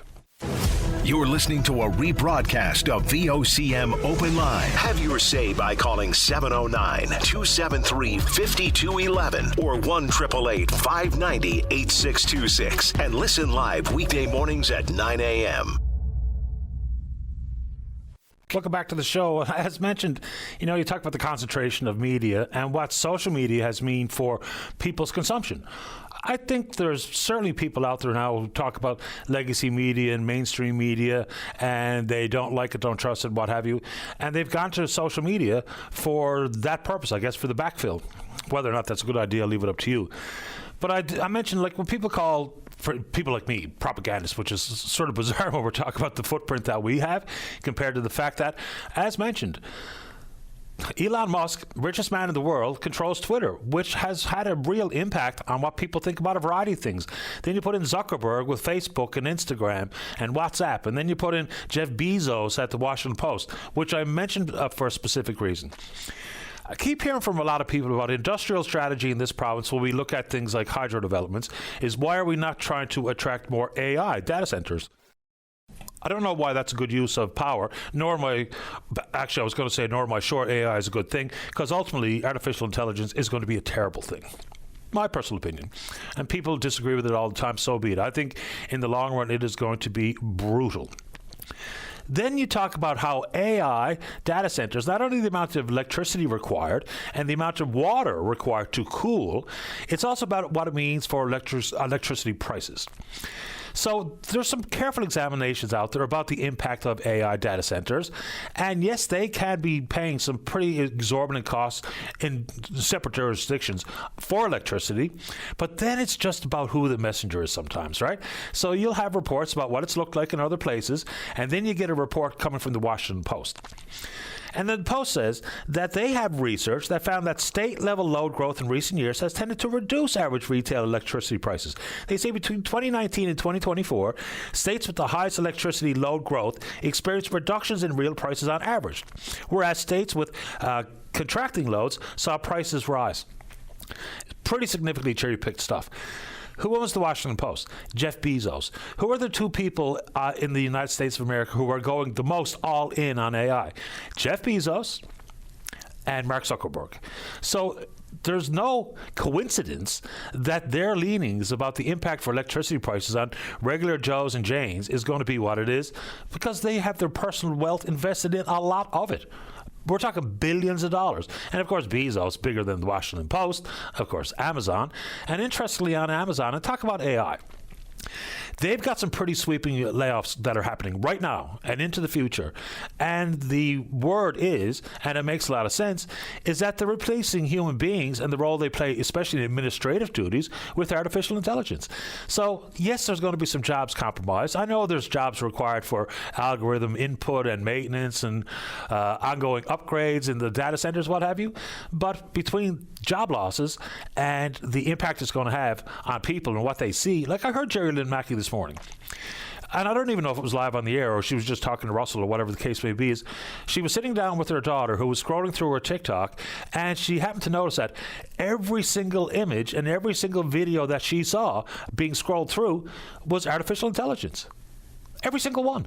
So at some point, I mean, these social media companies, they are not our friend.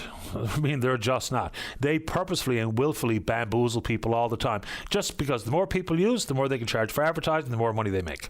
Pretty fundamental stuff. It's going to take, look, government intervention is always a tricky piece of business because we don't need governments to be ruling the roost and telling us exactly what we can and cannot do. But in reality, in the world of regulatory control, I don't think it's a big ask for there to be an acknowledgement, a stamp on an AI-contrived visual, whether it be a still shot and or a video. Why not? What's the downside there? At least give people a fighting chance to know that what they're looking at, sometimes you can tell, is glaringly obvious that something might be generated by AI. But for others that are really well done, it's becoming more and more difficult. So I don't think it's a big ask or a big problem insofar as regulation to oblige these companies who are used by billions of people in the world to just say, this is AI. People can like it, they can be amused by it, they can be entertained by it, but if they know it's not real, that goes a long way to controlling what is the ultimate age of artificially generated content, the vast majority of which cannot be believed. So that. Then, we're talking about helping our own and rentals and mortgages and all the rest, and the prices that people are charging for rent and or the prices for which homes are going. And I hear the reference all the time to, looking back to the good old days where mom and dad could have a couple of kids, the mom stays at home, and the dad's salary is enough to cover a variety of things in this life and the base necessities. A home, a car, the ability to send your children to university, and how that has changed and who's responsible for it. Man, if you don't have two incomes in the family, you must have one big muckety-muck earning the big bucks, whether it be as an engineer or a doctor or whatever the case may be, because it's getting away from us. And things have changed, not organically, it's been shoved down our throat. Gone are those days. Unless, of course, you have someone who's a massive earner who's driving the bills away from the mailbox. Because the reality is, it's completely out of control. I mean, just even look at the concept of sending your kids to post-secondary, and we'll just university as an example. Now, for one child, tuition per semester, $6,700. I mean, for many, that's just not something that's available to them. They just don't have access to it. Then you look at the ability for one earner working for the telephone company for 35 years and retires with a pension, and that's enough to live off. It's all changed. It just absolutely has changed, and not for the better, I would suggest. So when we yearn for the good old days, there was a lot of bad old days vibes back all those decades ago where life was a little bit simpler, and the inputs that have changed lives, there's no putting some of these genies back in the bottle. That toothpaste will forever remain outside the tube. But there's a lot of blame games going around that I'm not so sure we're on top of. But if you're one of those proponents of, hey, let's bring more AI to town, I'd like to just hear the reasons why. Yes, it can suck up a lot of power, but beyond construction and the initial phase of AI, with all the power and the water required and the number of jobs that would be created, kind of sounds like a bit of pretty poor return on investment, pretty poor return on the usage of water, pretty poor return on the amount of electricity that has to be generated, transmitted, and used at just a nameless, faceless AI data center. Let's get a break in. When we come back, I mentioned off the top of the show the role of innovation in the world of building homes.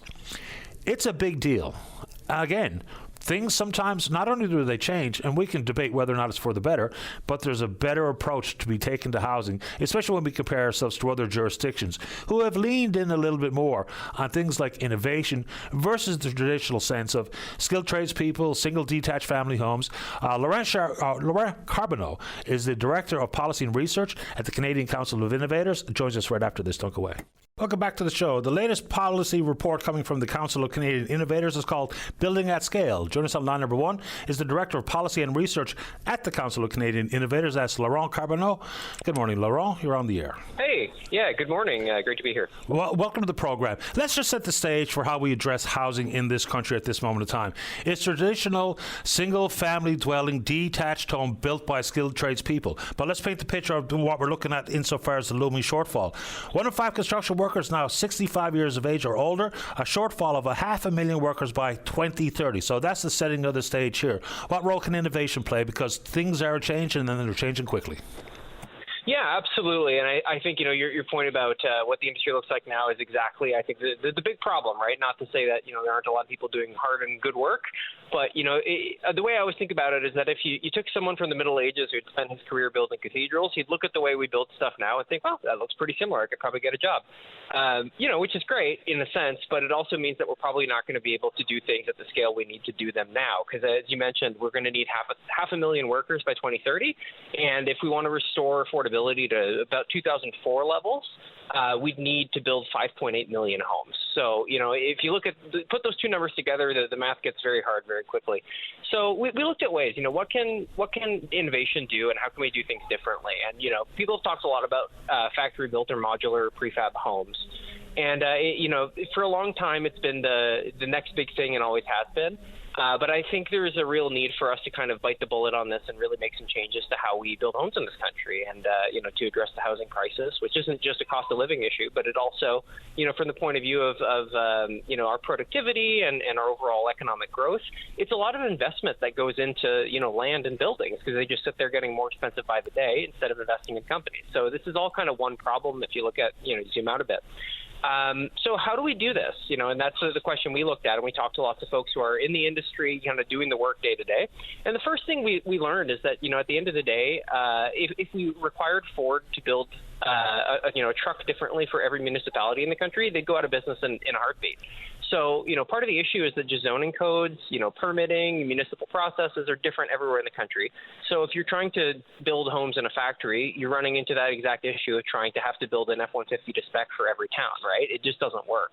When you're trying to do things industrially, like standardization is the key. So the first thing we're calling for is just to say, look, we need to get governments on the same page here and really harmonize and simplify how we do it. Bill 44 in BC is a good example we look at there. There's got to be some what used to be quasi-truths have now become myths.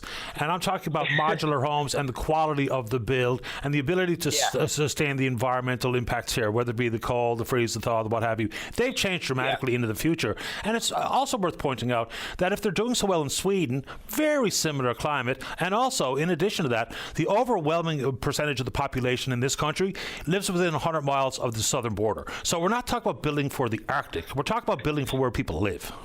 Yeah, exactly. No, and Sweden's a really good example because they actually have a really, really high percentage of their building stock is prefabricated or has prefabricated elements, which I think is a good way to think about this, right? It's not necessarily everything coming off of a truck, but it's maybe a core that gets deposited and then you kind of build around it. So anything to kind of shave some weeks off, right, really does make a difference at the end of the day.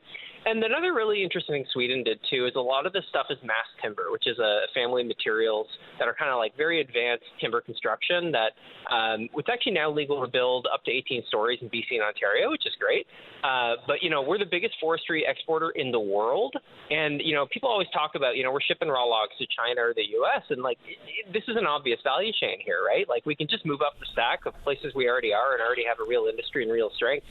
We have over 600 mass timber buildings built in Canada, most of them with European panels, which when you think about it, doesn't make a lick of sense, right? Why are we bringing in European lumber to build homes in Canada when we can be doing this ourselves? So that's another element of this is looking at these new technologies like mass timber and really trying to say, where can we be real world leaders here in the technology? Yeah, 10% of the world's boreal forests are in Canada. And just so people know, mass timber is an engineered wood product. It's not mass cutting down of standing trees. It's a different thing. It's an after-the-fact engineered product. Yeah, exactly. Yeah, and as you say, the trees aren't something we're running out of here in Canada, and we have a very sustainable and well-managed forestry industry. So I just think, it's a no-brainer for me that we should be trying to get more value out of the trees we grow here in that industry, where we're already a real world leader anyway. So, to us, that's a no-brainer. Like, just doing stuff we already do, but doing it better. And you talk about, mass timber and what it could mean for build times, and then also in the world of emissions. Then the very next sentence in the news release is Sweden already produces 1,500 apartments annually from a single modular plant. Then you look at actual geography, and I know we can manage this, but if you're talking about 450,000 square kilometers of Sweden versus almost 10 million square kilometers of Canada, cherry picking where these potential modular plants are is going to be as important, because we can't include emissions unless we're building close by where people live and where people are moving to. Yeah, and I think it's all, worth reflecting what you said earlier, that, most of the population actually is pretty concentrated. And the same is true in Sweden. It's a lot of people in the south and near oh, shoot, I forgot the capital. Anyway, the capital of Sweden.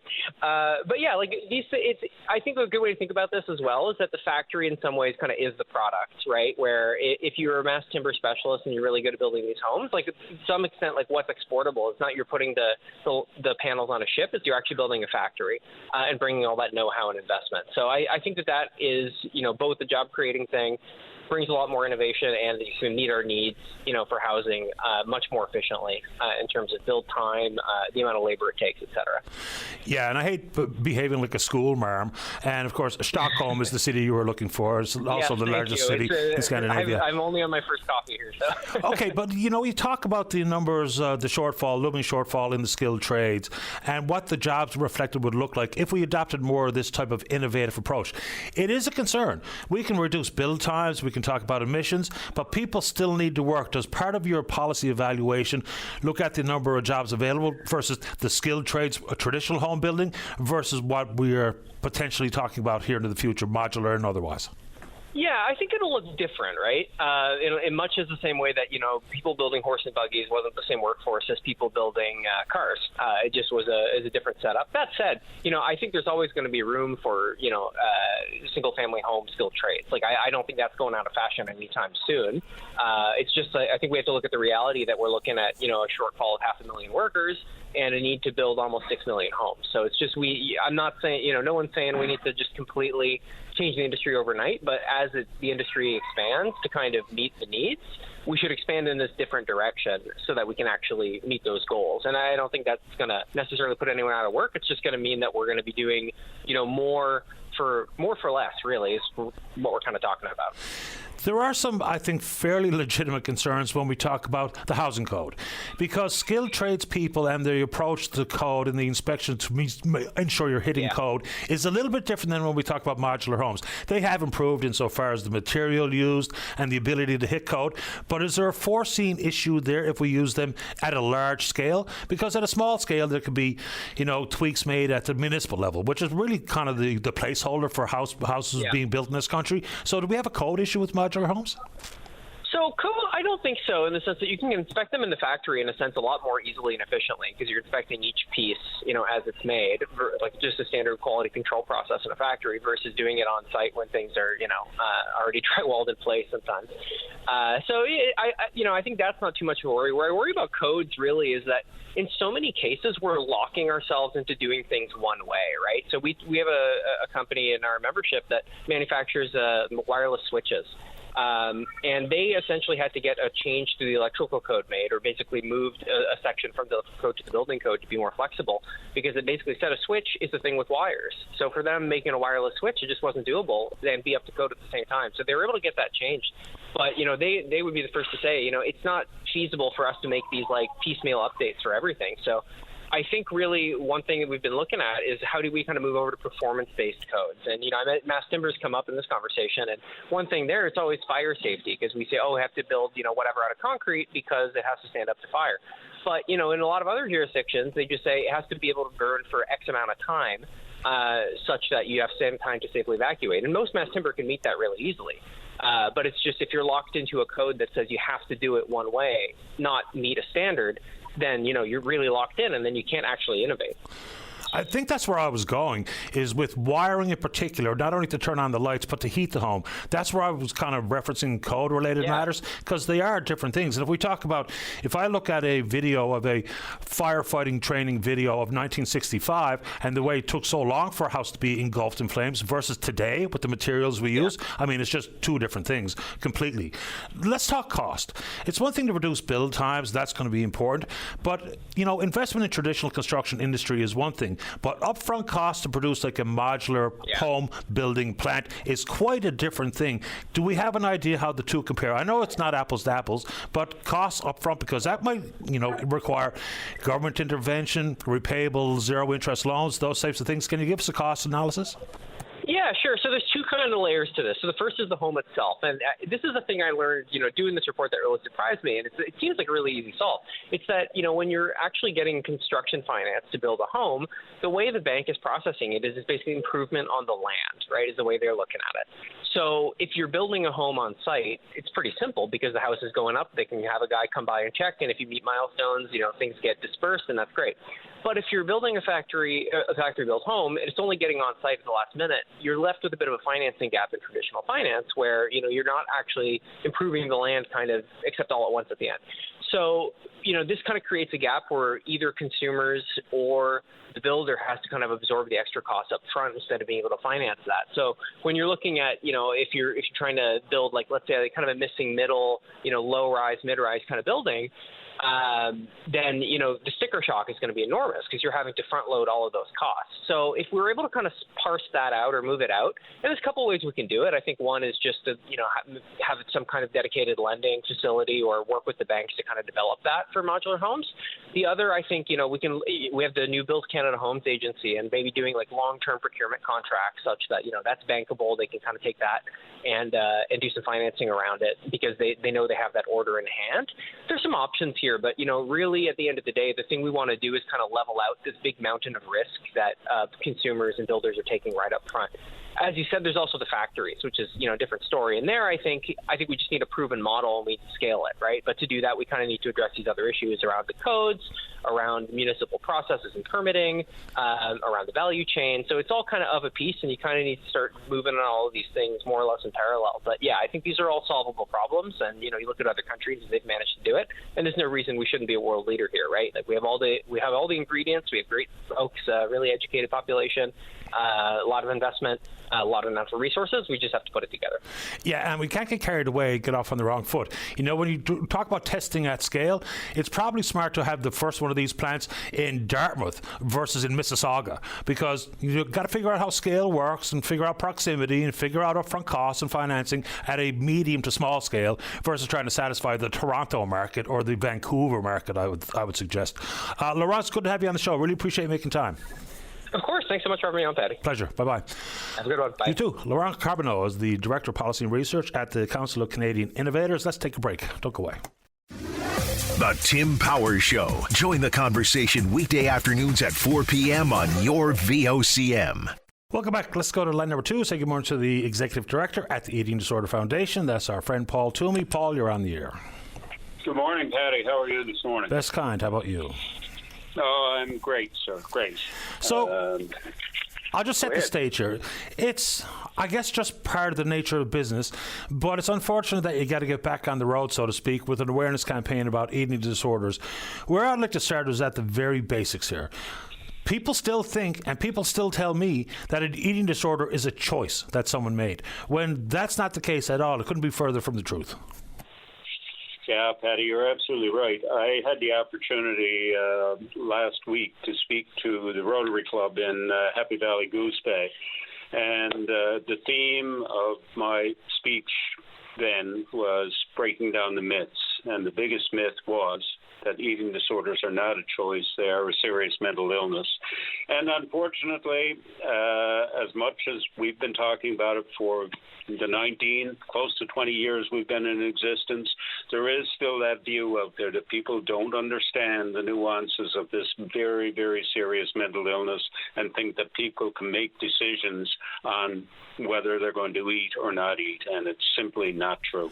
Right, and this might be a strange question, but the fact that so many people still think it's a choice. How do you think that impacts, whether it be families with someone who has an eating disorder, or even you as a foundation trying to spread the message and create more programs and support services, what have you? Well, number one, I think it contributes to the fact that there is still a stigma associated with eating disorders, that people don't talk about it as openly as they should. I realized that when the foundation was first formed almost 20 years ago, very few people talked about eating disorders. Very few people understood what they really were. And that clearly has changed. A lot more people have a better understanding of eating disorders, and people are coming forward more quickly. But there still is that stigma that's brought about by the fact that there's shame associated with the illness because they think it's something that the individuals can control, whereas it is a mental illness. And again, I can't say that often enough. It really is a very serious mental illness. It starts off the news story talk about just 19 years ago, we didn't have a single adult eating disorder treatment program. It wasn't until 2018 where there was an intake program, specialized treatment for adults. Where's the next gap to cover? The next gap, we think, has to do with another myth. And that myth has to do with the fact that eating disorders were always seen as young women's disease, 14 to 24, and that was it. That clearly has been proven over the recent years to not be true, that eating disorders affect people of all genders, all races, and all ages. And more so than that, it's not an illness that has a stop and a start date for a lot of people. It's something that they're going to carry for the rest of their lives. So learning to deal with long-standing and severe eating disorders that are going to last a lifetime or for multiple years for many individuals, is something that we still have a lot of work to do on. We have to find the new treatment methods, look at the new research that's out there, that how do we help people who have this long-standing part of the disease to actually cope and have as normal a life as possible living with their eating disorder. Again, I don't know how to couch this question, but here it goes. So an eating disorder is not a choice, but even when we talk about things like a body dysmorphic disease, it is something that's developed. So how should we be talking about this? Because if we, for instance, if your focus is on Instagram and all of a sudden all you see is beauty, which is not real, and then consequently even minor flaws of your own self, your own look, your own body shape, all of a sudden develops itself into body dysmorphia, may eventually result in an eating disorder. How do we tackle that monumental issue? Is it about parenting or social media controls, or is it about education? Because it can happen very innocently, and the next thing you know, you have a disorder. You have a mental illness that has been developed because of what you see. I think you're right, Patty. I think social media in recent years, particularly since COVID, when people were dealing with isolation, has definitely mitigated and expanded that aspect of the eating disorder, because people are seeing those sorts of things. Education is definitely a part of it for us. We want to focus on a healthy body, not a body shape.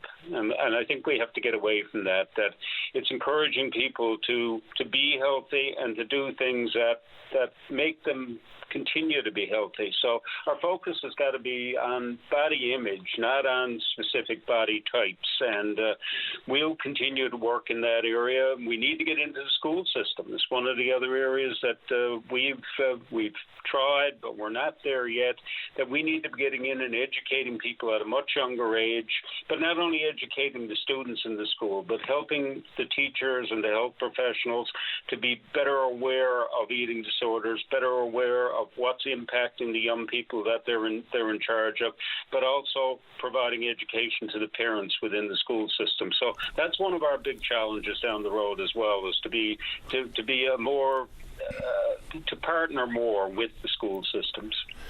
I mean, because fighting the telephone, fighting the smartphone in our hands, I don't even know where we start. And of course, everything does indeed start with education. Education, generally speaking, starts at home, but we're so easily influenced by what we see, and some things are simply unattainable. They just are. And plus, it's worth reminding folks, for the vast majority of the time, what you see people post is their lives at their very best, not at their very worst. And the images are not necessarily reality reality either about how they actually look in real life versus some of the manufactured stuff we see. And we all want to be better, feel better, look better, be healthier and whatnot. But we have to just be cautious in trying to achieve the unattainable. That's only available to us, a sliver of 1% of the population of the world. So I know that's sort of flight of fancy kind of stuff, but it's real and it's hard to combat. Yeah, it really is, Patty, and certainly it's the onus is going to be on families and on parents and that to understand that and impart it to their children. But it's also, I think, important that the school system plays a role, even at an early age, to be imparting that kind of a message, because the world we live in has definitely changed with social media, and we probably haven't caught up with understanding that there are good parts of social media and there are other parts that are not so good. And teaching our young people how to distinguish between the two is going to be a challenge that we're going to face for many years to come. For sure. Paul, appreciate the time. Anything else before we say goodbye? No, Patty, I would just want to remind people that we do have our survey out right now that is asking people to tell us what you know about eating disorders, tell us what you know about the foundation, where do you think we should be going in the future? We are moving into our 20th year anniversary starting in November, and so we decided to do this survey, which is open to everybody in this province. You can access it through our website or through our social media, but we'd love to have a great number of people in this province, not only people who are dealing with eating disorders right now, but people who don't even know a lot about us, to respond to the survey. Tell us what you know, tell us what you don't know, so that we can plan to be more effective as we move into our third decade of existence. Appreciate the time, Paul. Thank you. Thank you, Patty. Really appreciate you reaching out. Anytime. All the best. Okay. Bye-bye. Take care. Bye. All right, there you go. It's Paul Toomey, Executive Director at the Eating Disorder Foundation. Let's see here. Let's get our final break of the morning in. When we come back, Kathy's got a question about the potential for a new rebate, and then time for you. Don't go away. Welcome back to the show. Let's go to line number 1. Kathy, you're on the air. Hi there, Patty. I just have a question for you. Okay. How are you doing today, first? I'm fine, thank you. How about you? Oh, pretty good.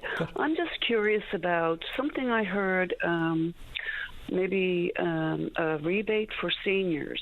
I think that came out sometime early in October, the news, but I don't know if it's a thing or not. Do you know? These are always tricky questions because there's so many little different niche pots of money that I'm not so sure what one you might have heard about. So there's a few that come to mind. One is what they call the Aging Well grant, which is $400. You can get that annually. So that's one. And there's actually a pledge to double that. Then there is the new seniors benefit, which might be what you're talking about. It's tax-free. It's an annual payment up to, I think, around $1,500. So those two come to mind right off the bat. Okay, so is that like passed, or do you know the date if it's coming out? They're both out. You can apply for both of them through, there's no application required for the seniors benefit. It's all based on income. So if in your last tax filing, I think for the eligibility for that, which is about 50,000 seniors, it's adjusted family net income of around $30,000. You qualify for the maximum of around $1,500. You don't have to apply for that one, but the Aging Well grant you do. You have to apply for that one. Yes, I've had that one before, and I think it's annually, right? So then you have to apply for that. Yeah. Okay, I got that one. So, yeah, so it is a thing. We should get it maybe in January for the seniors we're talking about? Yeah, I'm not sure exactly when the date is for the Aging Well. I mean, last year it took months for it to be processed, so people got it at different times. It all depends on when your application went in. So first come, first served kind of stuff. But in the seniors benefit, if people are eligible, you get that one quarterly. You get it at the same time you get like your GST credit. Okay, so it'll be tacked on to the GST. Well, it comes in a separate check, but it comes at the same time. Yeah. Oh, okay, yeah. Because I was thinking it was like another name, like for cost of living allowance or something like that. I don't know if that's all the same thing. That might be the Aging Well grant, because that was a cost of living issue. People can use it for getting the driveway shoveled or groceries or stuff like that, yeah. Right. Okay, thanks, Patty. No problem at all. All right. Have a great day. You too. All the best. Yeah. Bye-bye. There you go. Yeah. Sometimes it's a bit tricky to know about exactly what pot of money people might be referring to, because there's different cost of living measures too, right? So there's what am I trying to say? Oh, so half of the provincial portion of the gas tax gone. They took off the 15% retail sales tax on home insurance, for instance. So there's a bunch of little different things out there. And then people may indeed qualify for the disability tax credit, consequently qualify for the disability benefit, qualify for the disability or pension fund. So when people say, is there a new rebate for this or that? It kind of depends on what we're talking about, and there's all different eligibilities for all kinds of different things. But if I missed one and you think I should be talking about it, let me know, because my mind is swimming, plus I'm exhausted. Let's go to line number 3 and say good morning to Gerard Brennan with Legion Branch number 1, joining us on 3. And Gerard, you're on the air. Good morning, Paddy. How are you this morning? Couldn't be better. How about you? Not bad. Paddy, just wanted to get a public service message out there. I'm here at Branch 1 now at the Royal Canadian Legion on Blackmarsh Road. They're hosting a vaccination clinic here this morning. It's on till about 2 o'clock today if anybody's interested in swinging by getting the COVID or flu vaccination. Fair enough. And, access is an important feature of trying to get one of these vaccines. And you can get both of them at the same time if you're so inclined. Yes, absolutely. It's being conducted by, pharmacists from Shoppers Drug Mart on Lamarcham Road. That's who's conducting the vaccination clinic. It's not very busy here now, and I suspect it'll probably pick up now once this public service message gets out there. Well, hopefully so. I appreciate the time. It's a good thing for the usage of a place like the Legion. Yeah, it's at the Legion on Blackmarsh Road. Okay. Branch 1 is where it's actually at. Got it. I don't suppose you got a flipper dinner going at the same time? No, not on the go, not today for sure, but I'm sure it'll be opportunities come up soon. Fair enough. Listen, I appreciate the time. Thanks for letting us know, Gerard. Yeah, no problem, Eddie. Thank you very much. Anytime. All the best. Cheers now. Bye-bye. Bye-bye.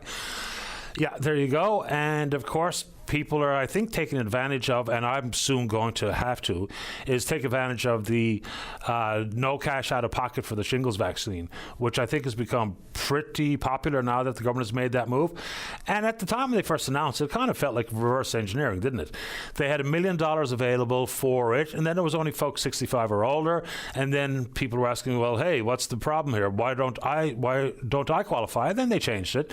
And you have to assume that it's not just about people who may indeed get shingles, but it was the potential for hospitalization as you age. And we know that to be true. As you get older and older and older and you get shingles, it does increase your possibility to be hospitalized. So I think that's kind of how they measured eligibility on that front. So is there also a grocery rebate this year? There was last year. And it was one time, and it was, $250? So, again, if I missed one of the pots of money that are out there, please do indeed let us know so we can make sure that people are made aware. And the Aging Well grant, it's really totally worthwhile applying for it. I mean, there's some eligibility criteria that has to be applied. And, I remember at one point they were talking about asking or encouraging seniors who get the $400 to keep receipts.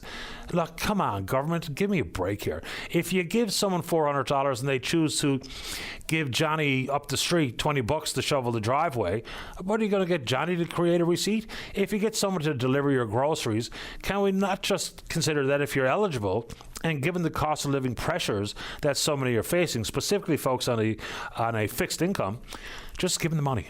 If they're eligible, just give them the money. We can't be chasing people around for receipts like when Johnny mowed the lawn or Richie shoveled the driveway or Jane shoveled the walkway. Let's just put the money out there if they qualify and they can do as they see fit. All right, let's check in on the Twitter box before I run out of time. We're VOCM Open Line. You know what to do. You can follow us there. Email address is openline@vocm.com. All right, a couple of quick notes before we get going. Sometimes I get asked, why don't we talk about this, talk about that? You know me. We can talk about whatever you want to talk about. But on the federal front, there's people asking about getting people's reactions to some of the comments from Mr. Polyev regarding the disastrous leadership at the RCMP and quoting specific mentions of the criminal code and asserting that it was broken by former Prime Minister Trudeau and what is not being done about it and cover-ups at the leadership, Brenda Luckie in particular, former what do they call it? Superintendent of the RCMP? Is that the right word? Anyway, we're taking your emails. It's openline@vocm.com. And I know it's not of great importance to plenty of folks, but here comes Game 4 this evening in the World Series. Sarah Strickland sitting in the other booth getting ready for VOCM at noon. Obviously one of the biggest baseball fans in the building, joining yours truly. And I don't know if I got 9 innings of ball in me tonight because I had 18. Well, I didn't have 18 innings in me last night, but I did it anyway. What an idiot. I wrote a tweet at 4:23 this morning. Like, what is my problem? I get up at 5:30. Right? So, anyway, go Jays, go. Let's see. Are you ready to go, Sarah? Because I got to go to the bathroom. All right. Good show today. Big thanks to all hands, all the callers, listeners, emailers, tweeters. You're all right. We will indeed pick up this conversation again tomorrow morning, right here on VOCM and Big Land FM's Open Line. On behalf of the producer, David Williams, I'm your host, Paddy Daly. Have yourself a safe, fun, happy day. We'll talk in the morning. Go Jays, go.